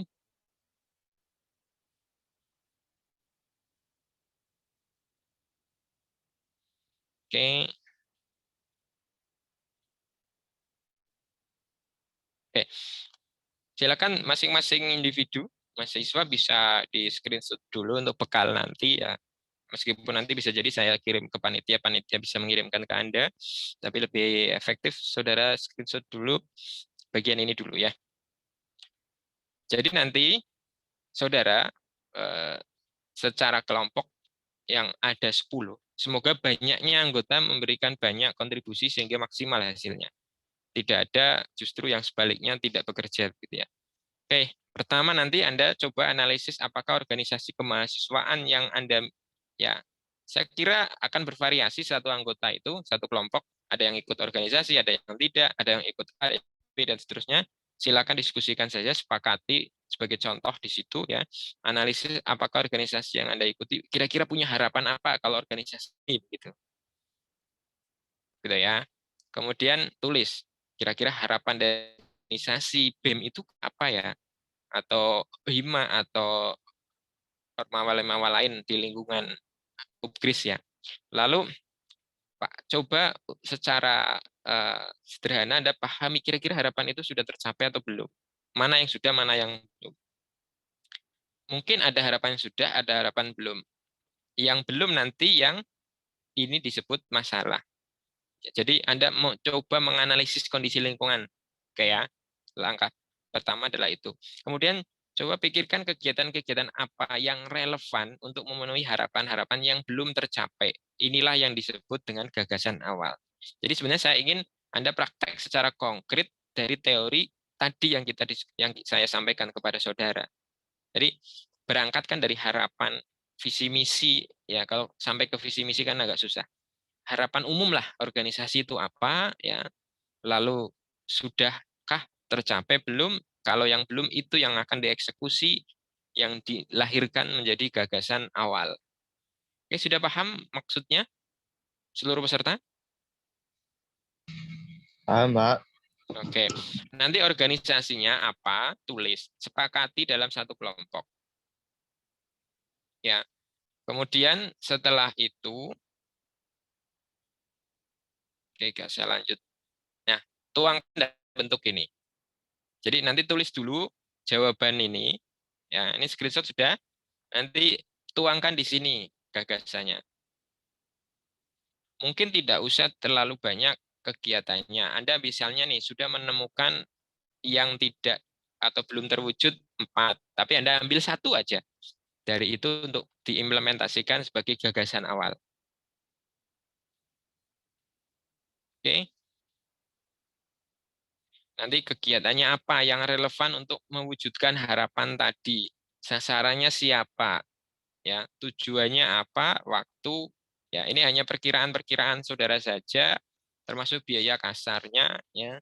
Pihak-pihak yang nanti akan terlibat, jumlah personilnya yang kalau acara seperti ini harus melibatkan berapa orang, langkah-langkah pokoknya harus bagaimana, ya. Oke, saya kira kalau anggota-anggota ada yang sudah punya pengalaman berorganisasi akan lebih mudah. Oke, sudah di screenshot 2 slide tadi?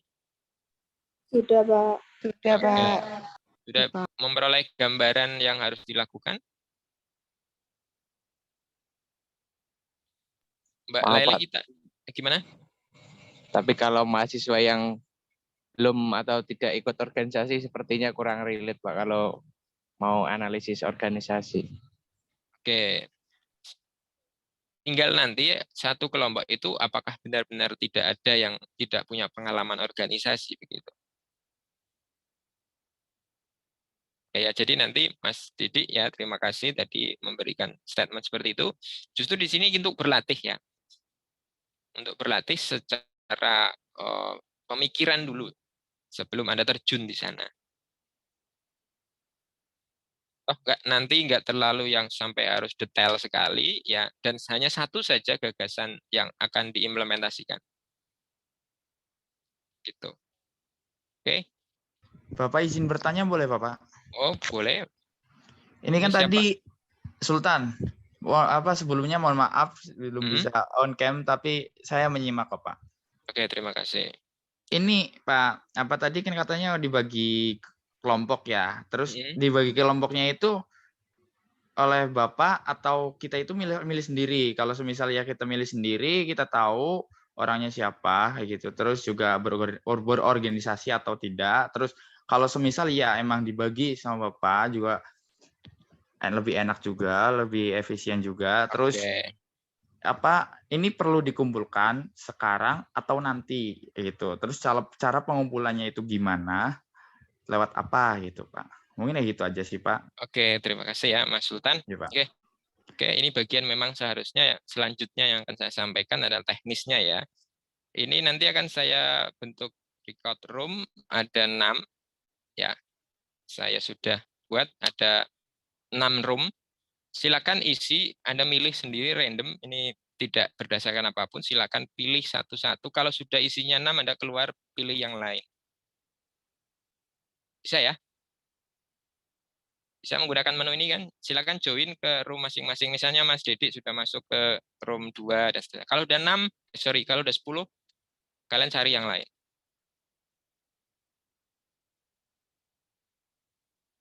Oke, silakan pilih roomnya masing-masing. Kalau sudah 6, kalau sudah 10 ya, ini karena 6 kelompok ya.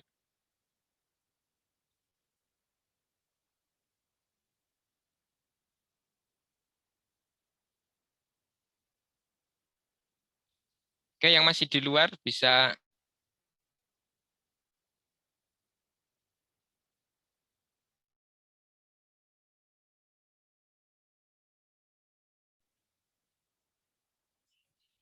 Oke, yang masih di luar ya, nanti mungkin saya akan masuk ke bergantian masuk ke roomnya masing-masing untuk menyampaikan dan menyapa ya. Oke, yang masih di luar silakan segera join. Nanti akan saya masuk ke satu-satu.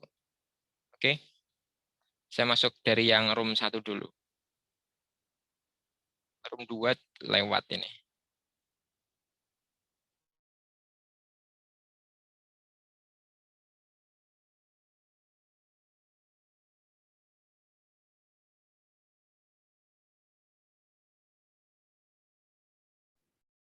Dengar saya kelompok 2? Dengar, Pak. Pak. Kelompok 2 dengar saya ya? Halo? Terdengar, Pak. Oke ya. Kelompok 2 sudah ini berlebih apa enggak anggotanya? Silakan mulai diskusi, nanti saya berikan waktu sampai jam 10.20 mungkin ya. Kita tuh selesai sampai jam berapa ya? Bentar saya tanya Mbak Leli dulu.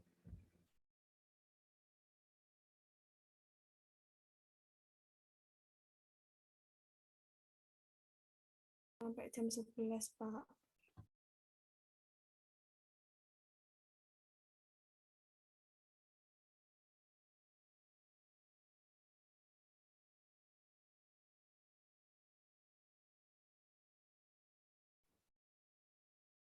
Oke, silakan mulai berdiskusi saja ya, dan mencatat anggota masing-masing kalau perlu nge-save kontak masing-masing untuk koordinasi selanjutnya.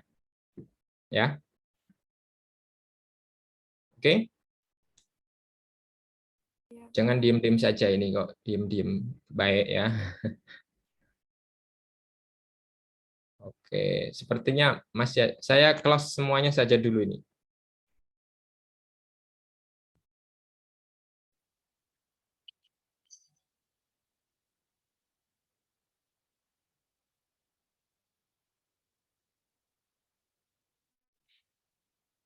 Oke, semuanya sudah kembali di sini. Sudah, Bapak. Oke, tadi mungkin terlalu cepat sehingga ada beberapa yang belum paham teknisnya. Tapi sudah mencatat anggota-anggotanya belum tadi? Belum, Bapak. Belum ya, terlalu cepat tadi soalnya. Sebentar, saya jelaskan dulu. Kembali ke sini semua. Saya tadi baru open, udah langsung pada join semua ke grup masing-masing. Oke.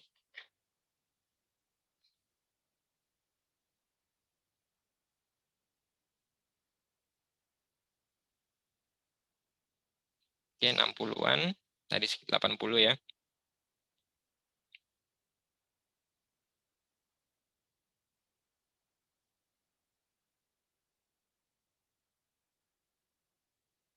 Oke, mungkin sudah semua ini. Ya, jadi nanti silakan kalau dimasukkan di room, silakan hanya 10 saja masuk ke setiap room. Room 1 kelompok 1, room 2 kelompok 2 begitu. Pas masuk hanya diskusi singkat ya. Silakan untuk mengenal anggotanya satu sama lain gitu. Mungkin mencatat nomor telepon masing-masing sehingga ada grup WA nanti untuk menyelesaikan tugas ini gitu. Atau dari Mbak Leli punya teknis yang lebih mudah lagi, Mbak? Mohon maaf Bapak, kurang terdengar. Oke. Kalau teknis tadi saya itu agak sulit misalnya dilakukan, Mbak Leli punya dan BEM punya teknis lain yang lebih mudah untuk pengelompokan?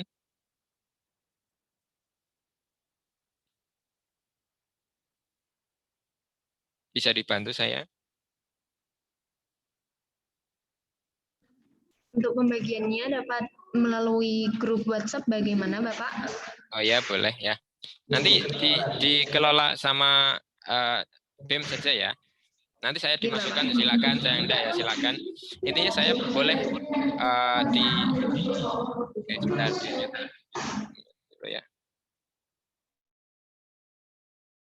Oke, nanti intinya saya berkenan untuk ketika ada mau tanya-tanya masalah tugas ini, boleh ya. Nanti berarti di belakang layar ya, bagian kelompok, tapi tugasnya tadi sudah dipahami semuanya ya. Sederhana sebenarnya, Anda hanya mengisi form tadi yang saya minta, yang saya tayangkan kepada saudara, saya tayangkan ulang. Ya.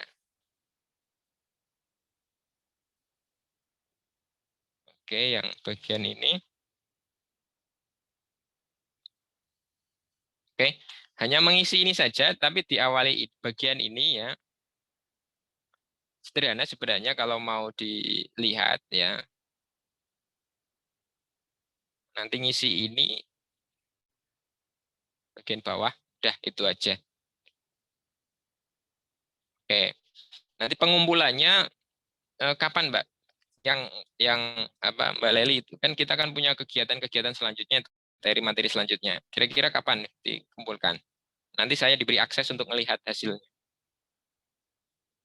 Kalau saya lihat di universitas lain, tempat lain itu kan pengumpulan tugas semacam ini mereka mengupload di channelnya masing-masing YouTube, lalu dikirim ke panitia linknya. Apakah harus sampai kayak gitu, Pak? Kira-kira?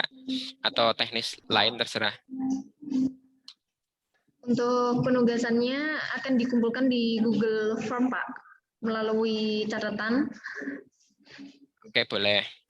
Oke, nanti saya diberi akses untuk melihat hasilnya ya. Oke, Bapak. Oke. Oke, jadi begitu. Nanti pas ada mengerjakan ada kesulitan, silakan saya berkenan untuk di WA masing-masing yang bersangkutan, gitu ya. Nanti panitia boleh share kontak saya ke peserta. Permisi Bapak, boleh izin Ya? ngomong? Oh, boleh, boleh. Ini, jadi ada beberapa peserta yang belum mendapatkan grup dan itu setelan untuk masuk ke grupnya itu sudah hilang. Oh, yang grup ini tadi memang sudah saya close ya. Jadi nanti akan dibuat ulang oleh panitia untuk pembagian grupnya.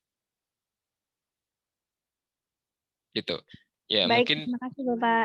oke, sama-sama. Siapa tahu nanti ada peserta pemateri lain atau hal lain yang membuat perlu kelompokkan jadi kelompoknya sama gitu, lebih simpel.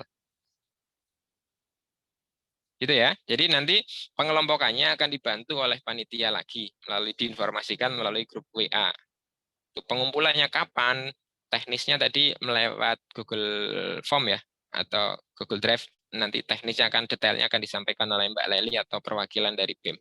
Oke, harapan saya kenapa saya harus memberi tugas kepada saudara ini adalah mengkonkretkan secara sederhana teori-teori tadi ketika Anda mulai berorganisasi. Meskipun belum punya pengalaman berorganisasi, paling tidak punya konsep berpikirnya dulu. Gitu. Mungkin itu Mbak dari saya, kita bisa masuk ke materi atau bagian tanya jawab ya. Ini pesan dari saya, sukses adalah bukan hal besar yang sanggup Anda lakukan di masa depan. Sukses itu lebih kepada hal-hal kecil yang kita bisa lakukan saat ini, tapi untuk kebaikan masa depan. Termasuk Anda lakukan saat ini adalah bagian kecil yang siapa tahu memberikan sukses besar di masa depan.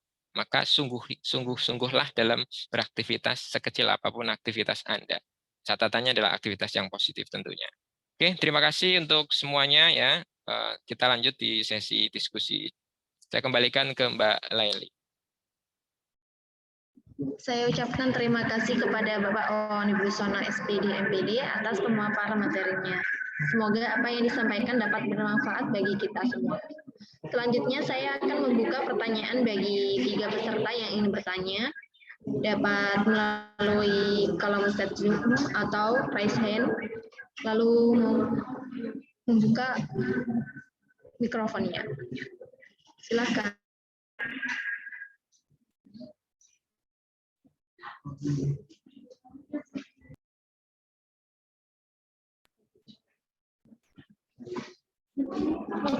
Silakan untuk Mbak Tri Ananda Oktaviani. Terima kasih, maaf sebelumnya ya Kak. Jadi begini, perkenalkan nama saya Tri Ananda Oktaviani dari Prodi Pendidikan Ekonomi. Nah, untuk saya ingin bertanya, tadi kan katanya Bapaknya bahwa masalah harus disyukuri. Sedangkan zaman sekarang banyak orang yang karena masalah bisa gila sampai bunuh diri. Apakah mereka kurang bersyukur atau apa ya Mbak? Terima kasih.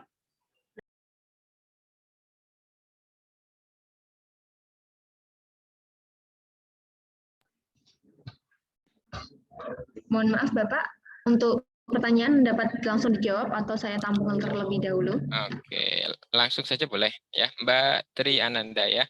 Oke, sebagian besar mungkin atau ya sebagian kecil nih, sebagian kecil orang yang punya masalah justru mengakhiri hidupnya stres dan seterusnya. Padahal tadi saya sampaikan, saya memang memilih dua pendapat mengenai masalah yang kita dengar definisinya lebih nyaman di hati. Kenapa kita harus memilih begitu? Ya, selain memahami masalah adalah peluang dari Tuhan untuk kita, ya untuk berkembang, kita pahami juga bahwa satu masalah itu lebih dari satu solusi.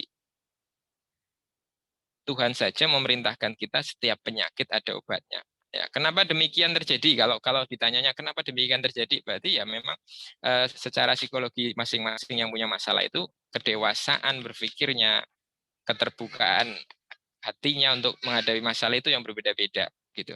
Tapi untuk mampu sampai ke sana, paling tidak kita mendeskripsikan masalah itu jauh lebih enteng di hati dengan deskripsi tadi. Yang kedua adalah meyakini bahwa satu masalah itu lebih dari satu solusi. Misalnya, Anda lapar. Solusinya apa? Makan. Makan. Apakah hanya yang dimakan bisa hanya satu jenis? Banyak. Berangkat ke kampus. Jalan jauh. Solusinya apa? Naik Gojek. Apakah hanya Gojek? Ada Grab. Ada Maxim. Apakah nggak punya uang? Telepon teman. Suruh dijemput. Nggak ada lagi. Pinjam sepeda. Padahal masalahnya yang satu, berangkat ke kampus. Solusinya banyak sekali. Maka yakini setiap masalah ada solusi dan setiap masalah solusinya lebih dari satu. Tetapi untuk sanggup menyelesaikan masalah, kita harus berpikir lebih tenang dahulu di awal. Dan memahami masalah itu adalah keindahan dan kasih sayang Tuhan kepada manusia. Karena Tuhan tidak mau manusia itu biasa-biasa saja. Gitu ya. Kalau yang terjadi kok seperti itu banyak yang stres dan lain sebagainya, ya itu manajemen psikologi, manajemen diri saja yang kurang. Saya kira dengan mengikuti LKM MTD ini juga salah satunya adalah memanajemen diri di dalam menghadapi masalah. Oke ya, Mbak Tri Ananda kurang lebih begitu. Ada respon, tanggapan?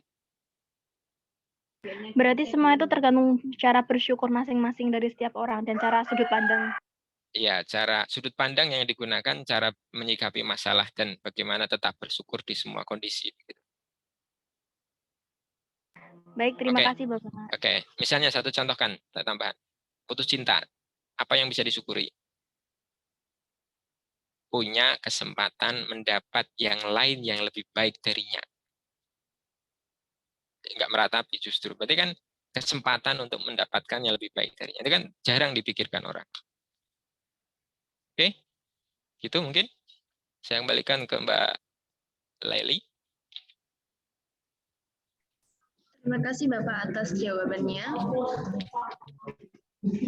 Untuk peserta yang lain, apakah ada yang ingin ditanyakan?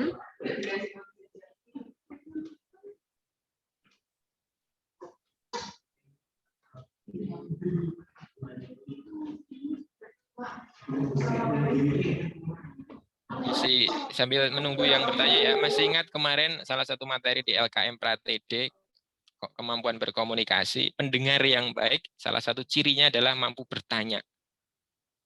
Nah, yo, Anda pendengar yang baik enggak?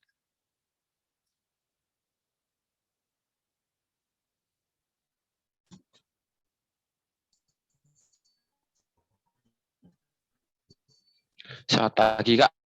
Bolehkah saya bertanya? Selamat pagi. Siapa ini namanya? Silakan. Bolehkah saya bertanya, Kak? Ya, boleh. Silakan.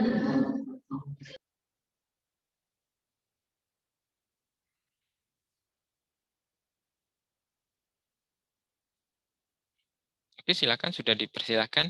Mas tadi, Mas siapa?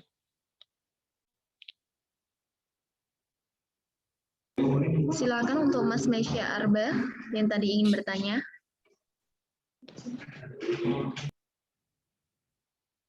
Saat bapaknya bilang itu ada anak-anak yang bisa ke bulan itu melalui tumpukan-tumpukan dari webinar. Itu tuh maksudnya tumpukan webinar tuh gimana ya Kak ya?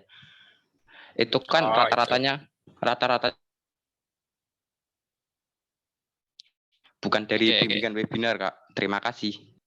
Oke, saya tangkap ya. Maksudnya begini, Mbak Mas Mesya ya. Hanya analogi saja bahwa kita di sebagian besar kita ya, karena saya jelaskan bahwa orang China ke bulan pakai pesawat ulang-alik, orang Indonesia ke bulan pakai tumpukan materi. Jadi ibaratnya tuh materi di print gitu, ditumpuk-tumpuk semakin tinggi. Maksud saya adalah apa?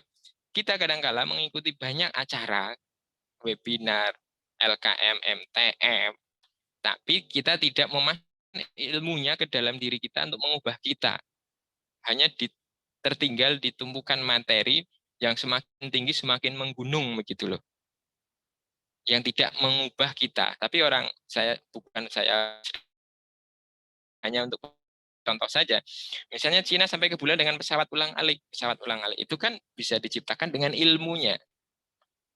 Pesan saya adalah ketika mengikuti acara-acara seperti ini, webinar atau seminar dan lain sebagainya, buatlah kita itu upgrade diri terhadap apa yang kita ikuti. Jangan sampai hanya mengendap di sertifikat saja, ditumpukan print out materi saja. Tetapi masuk ke dalam diri, mengubah diri menjadi ilmu yang mengantarkan kita naik ke bulan. Ke bulan ini bisa bermakna kiasan ya, artinya kesuksesan, kedewasaan, mimpi dan seterusnya. Gitu ya. Maksudnya begitu Mas siapa tadi? Mesya? Ada tanggapan? Tidak, Pak. Terima kasih. Oke. Sama-sama ya. Oke, silakan pertanyaan yang mungkin spesifik ke bagian materi ya. Ini kayaknya pada tertarik ke sisi lain malah ya. Izin bertanya, Pak. Oke, silakan. Siapa ini, Mbak? Perkenalkan, nama saya Rizka Alfiana. Mbak Rizka? Iya, Pak. Oke, Mbak Rizka. Ya, semangat lagi, Mbak. Iya, Pak. Mohon maaf, perkenalkan nama saya Rizka Alfiana dari Pendidikan Ekonomi. Tadi kan dijelaskan mengenai gagasan awal yang baik, itu salah satunya adalah adanya dukungan atau fasilitas. Nah, bagaimana sih Pak kalau misalkan dalam menentukan gagasan awal itu tidak adanya dukungan atau fasilitas, baik dukungan dari orang lain maupun dari diri sendiri. Nah, kalau misal tadi juga dijelaskan mengenai gagasan awal itu bersumber dari masalah. Kita menentukan atau mencari akar masalah yang baik, yang dilihat bukan dari gejala dari suatu peristiwa tersebut, Pak. Terima kasih. Oke. Terima kasih Mbak Rizka dari Ekonomi ya. Ada 2 pertanyaan ya. Jadi tadi ya ketika mau mencari gagasan awal yang baik itu salah satunya adalah ada dukungan, ada fasilitas. Yang kedua pertanyaannya adalah bagaimana kita bisa menemukan akar masalah, tidak hanya menemukan gejala dari masalah. Oke, dari pertama dulu ya. Yang gagasan awal itu harus ada dukungan dan fasilitas. Tadi kita ingat bahwa ada analisis SWOT-nya yang melihat kekuatan, kelemahan, peluang, dan tantangan. Apakah semua poin yang saya share sambil share screen deh.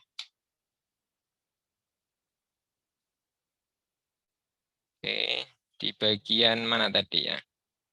Sudah muncul apa belum, saudara? Saya cari tadi.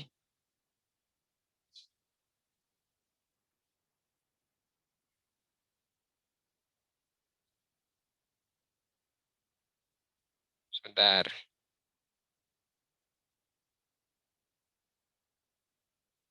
Oke, di bagian ini ya, Mbak ya?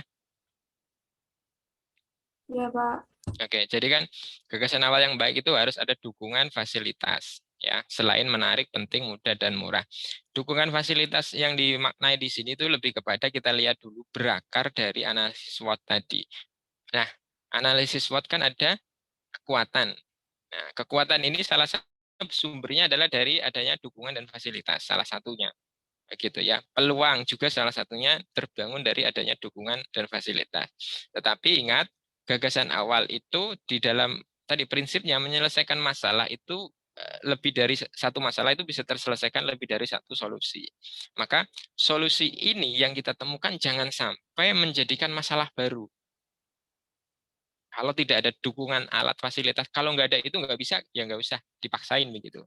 Maka penyusunan gagasan awal ini kriteria tadi harus terpenuhi semuanya. Paling tidak ada poin-poin yang punya porsi lebih, tetapi poin lain juga ada meskipun minor. Jangan sampai nggak ada sama sekali begitu. Ya, dan itu juga dukungan dan fasilitas serta poin lain ini bisa dipahami betul kalau kita analisis SWOT-nya benar. Karena analisis SWOT ini akan melahirkan gagasannya. Dan gagasan ini berdasarkan analisis SWOT pasti menyesuaikan dengan kondisi lingkungannya. Punya enggak fasilitas A, B, C, D? Kan sudah dianalisis lingkungan tadi, potensi dari organisasinya. Kalau semua tahapan dilalui dengan baik dari awal analisis kondisi lingkungan, maka kayaknya solusinya udah bagus banget nih Pak, tapi kok nggak ada dukungan fasilitas? Itu tidak akan pernah ditemui, karena sudah di tahap dari awal. Kan mengenali diri dulu, menganalisis kondisi lingkungan dulu, baru sampai ke menyusun gagasan awal tadi. Jadi seperti itu, kalau dilalui dari awal sampai akhir dengan tahap yang baik dan benar setiap tahapnya, maka tidak akan menjadi kendala di bagian akhir nanti. Gitu, itu yang poin pertama. Jadi harus dilalui tahapnya, analisis SWOT-nya harus menyeluruh, maka nanti peluang untuk solusi tidak jadi masalah akan bisa dihindari. Oke ya. Kemudian akar masalah, bagaimana menemukan akar masalah? Ada tahapan-tahapan di dalam menyelesaikan permasalahan, salah satunya adalah mengidentifikasi masalah dulu kan tadi kan, mengidentifikasi masalah, lalu mengklasifikasikan masalah. Ya kan? Identifikasi, klasifikasi, nanti rumuskan masalah. Kenapa masalah perlu dirumuskan menjadi masalah?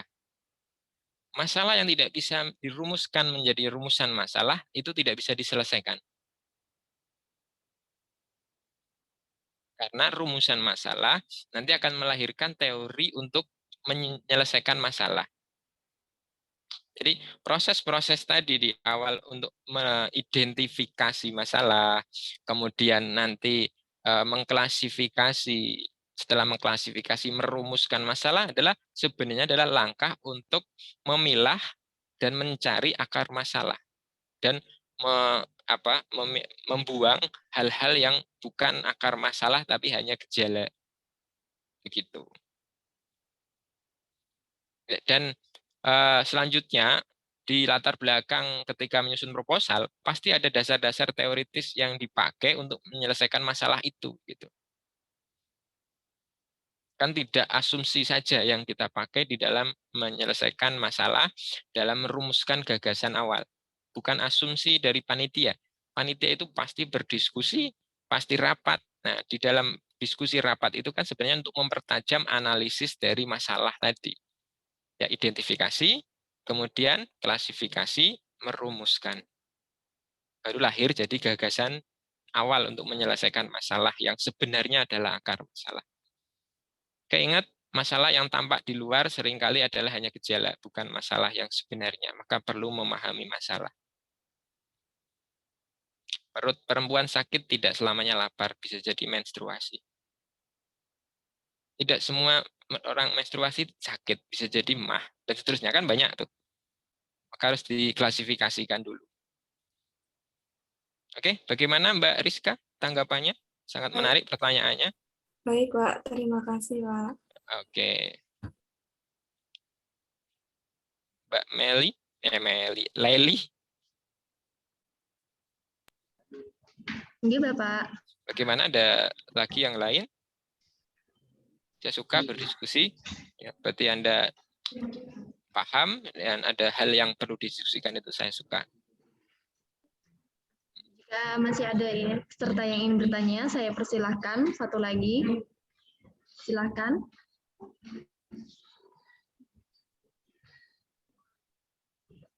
Oke, ada Mbak Devi Andriani. Silakan untuk Mbak Devi Andriani. Perkenalkan, nama saya Devi Andriani dari Pendidikan Ekonomi. Izin bertanya ya, Kak. Tadi kan itu dijelaskan gagasan awal tuh bagian dari sebuah perencanaan. Nah, terkadang kan kita perencanaannya tuh sudah baik, tapi pas tindakan pelaksanaannya tuh kadang tidak sesuai dengan rencana. Nah, kita tuh sebagai manusia biasa, bagaimana bisa memastikan agar kegiatan atau hal yang ingin kita lakukan tuh sesuai dengan rencana. Begitu, Pak. Terima kasih. Oke, ini eksekusi tidak sesuai rencana itu masalah yang tidak akan pernah berhenti, ya. Hanya akan berhenti ketika bumi ini berhenti berputar. Prinsipnya itu berarti bahwa akan ada kurangnya di setiap melaksanakan rencana, itu perlu dipahami dulu. Cuma tugas kita sebagai organisasi dan sebagai manusia ya adalah memastikan yang tidak sesuai rencana itu minor, sedikit, kecil begitu ya. Maka tidak heran setiap kali selesai kegiatan pasti mereka ada rapat evaluasi. Ya kan? Untuk mengkaji kegiatan kita itu sudah tereksekusi dengan baik tidak, yang kurang mana. Maka mereka akan punya rekomendasi kepada peserta atau organisasi adik kelasnya, poin-poin itu untuk dihindari dan seterusnya. Sayangnya, jadi jawaban saya adalah begini, pahami dulu bahwa tidak ada kesempurnaan. Justru ketidaksempurnaan itu melahirkan ada perbaikan terus-menerus setiap kegiatan meskipun kegiatannya sama. Tapi setiap tahun akan ada upgrade-upgrade terhadap kegiatan itu. Satu itu, pahami itu. Kemudian yang kedua, ya, untuk memaksimalkan rencana bisa tereksekusi sesuai dengan yang direncanakan, maka ya koordinasi setiap anggota itu wajib dilakukan semaksimal mungkin.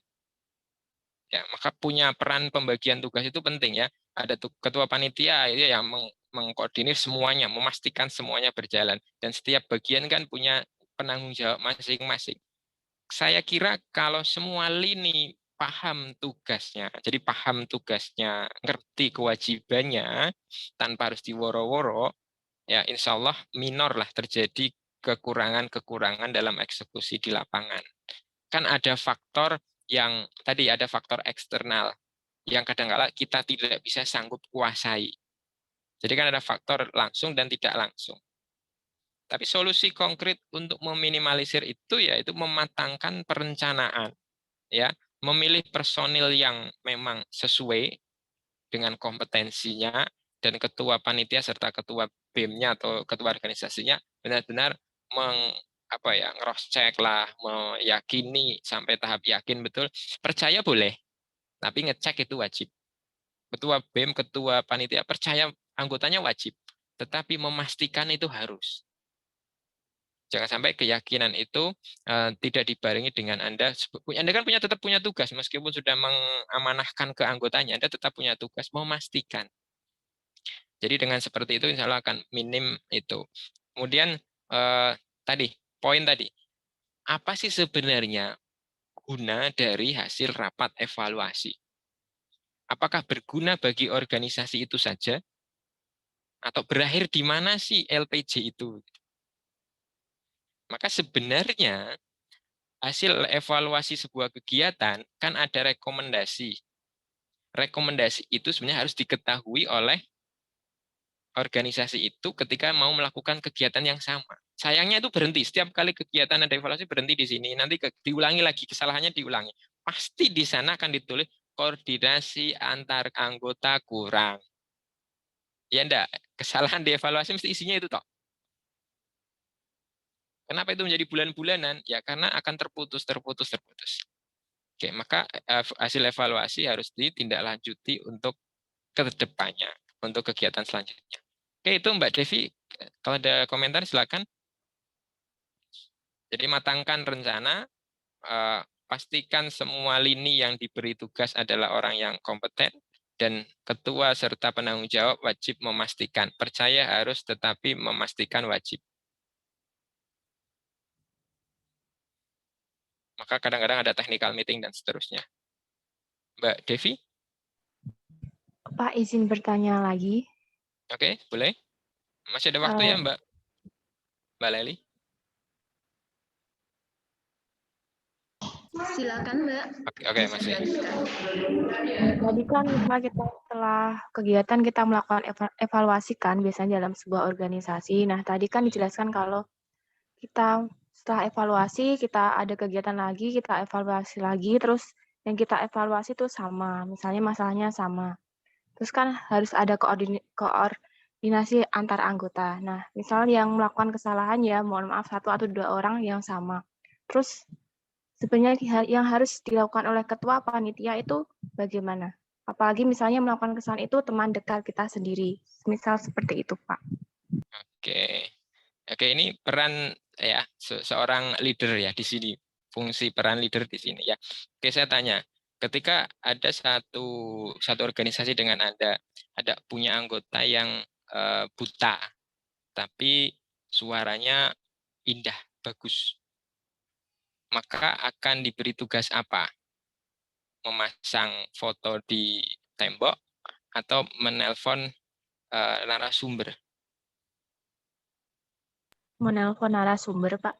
Nah, oke, berarti pesannya di sini apa? Ketua atau si penanggung jawab kegiatan harus paham betul potensi masing-masing. Bukan tidak dipakai karena kekurangannya, tapi pakailah dia karena ada kelebihannya di situ. Maka sempat saya jumpai di organisasi yang saya ikuti, ada panitia abadi. Artinya gini loh, dia memang cocoknya di situ. Jadi kegiatan apapun dari awal dia nggak pernah punya pengalaman lebih banyak di situ gitu. Karena dia potensi dirinya itu akan cocok di situ. Kadang-kadang ada orang yang kayak gitu. Ada orang yang fleksibel ditempatkan di semua bagian kepanitiaan, oke-oke saja. Maka pesan saya adalah sebagai kelompok harus mengenal satu sama lain. Paham potensinya, bukan kelemahannya saja. Kadang-kadang kita akan cenderung ke kelemahannya. Itu panitia hari H itu, panitia yang datang di hari H saja. Kan ada ya, anggota yang PH, panitia hari H. Rapat atau teko, pas kegiatan teko, membantu memastikan konsumsi tidak hilang. Enggak ya, enggak ada deh. Oke, jadi pahami anggota, kenali potensinya, tempatkan sesuai dengan potensinya. Insya Allah punya kontribusi yang optimal. Oke, Mbak Devi itu. Baik, Pak. Terima kasih. Oke. Ini dari tadi kayaknya ekonomi mulu ya, yang tanya ya. Memang yang mendaftar kebanyakan dari ekonomi, Bapak. Ya, alhamdulillah. Ekonomi berarti punya perhitungan yang baik ini. Yang PPKN yang saya lihat kenal ini harusnya ditanya ini harusnya. yang olahraga tunjukkan kalau kalian juga ada gitu. Olahraga tuh kayaknya paling banyak ya, Mbak ya, mahasiswanya ya. Apa ekonomi saat ini? Iya, Bapak. Tetap Tadi saya olahraga yang paling banyak. sudah bertanya, Pak. Oh iya, oke lah. Berarti PKN yang bertanya nih. Oke, masih ada waktu kayaknya ya, Mbak? Masih ada waktu selama 10 menit, Bapak, untuk... Oke. Ya maksimal satu lagi mungkin kalau tanya. Habis itu udah saya serahkan. Bertanya tadi. Masih adakah?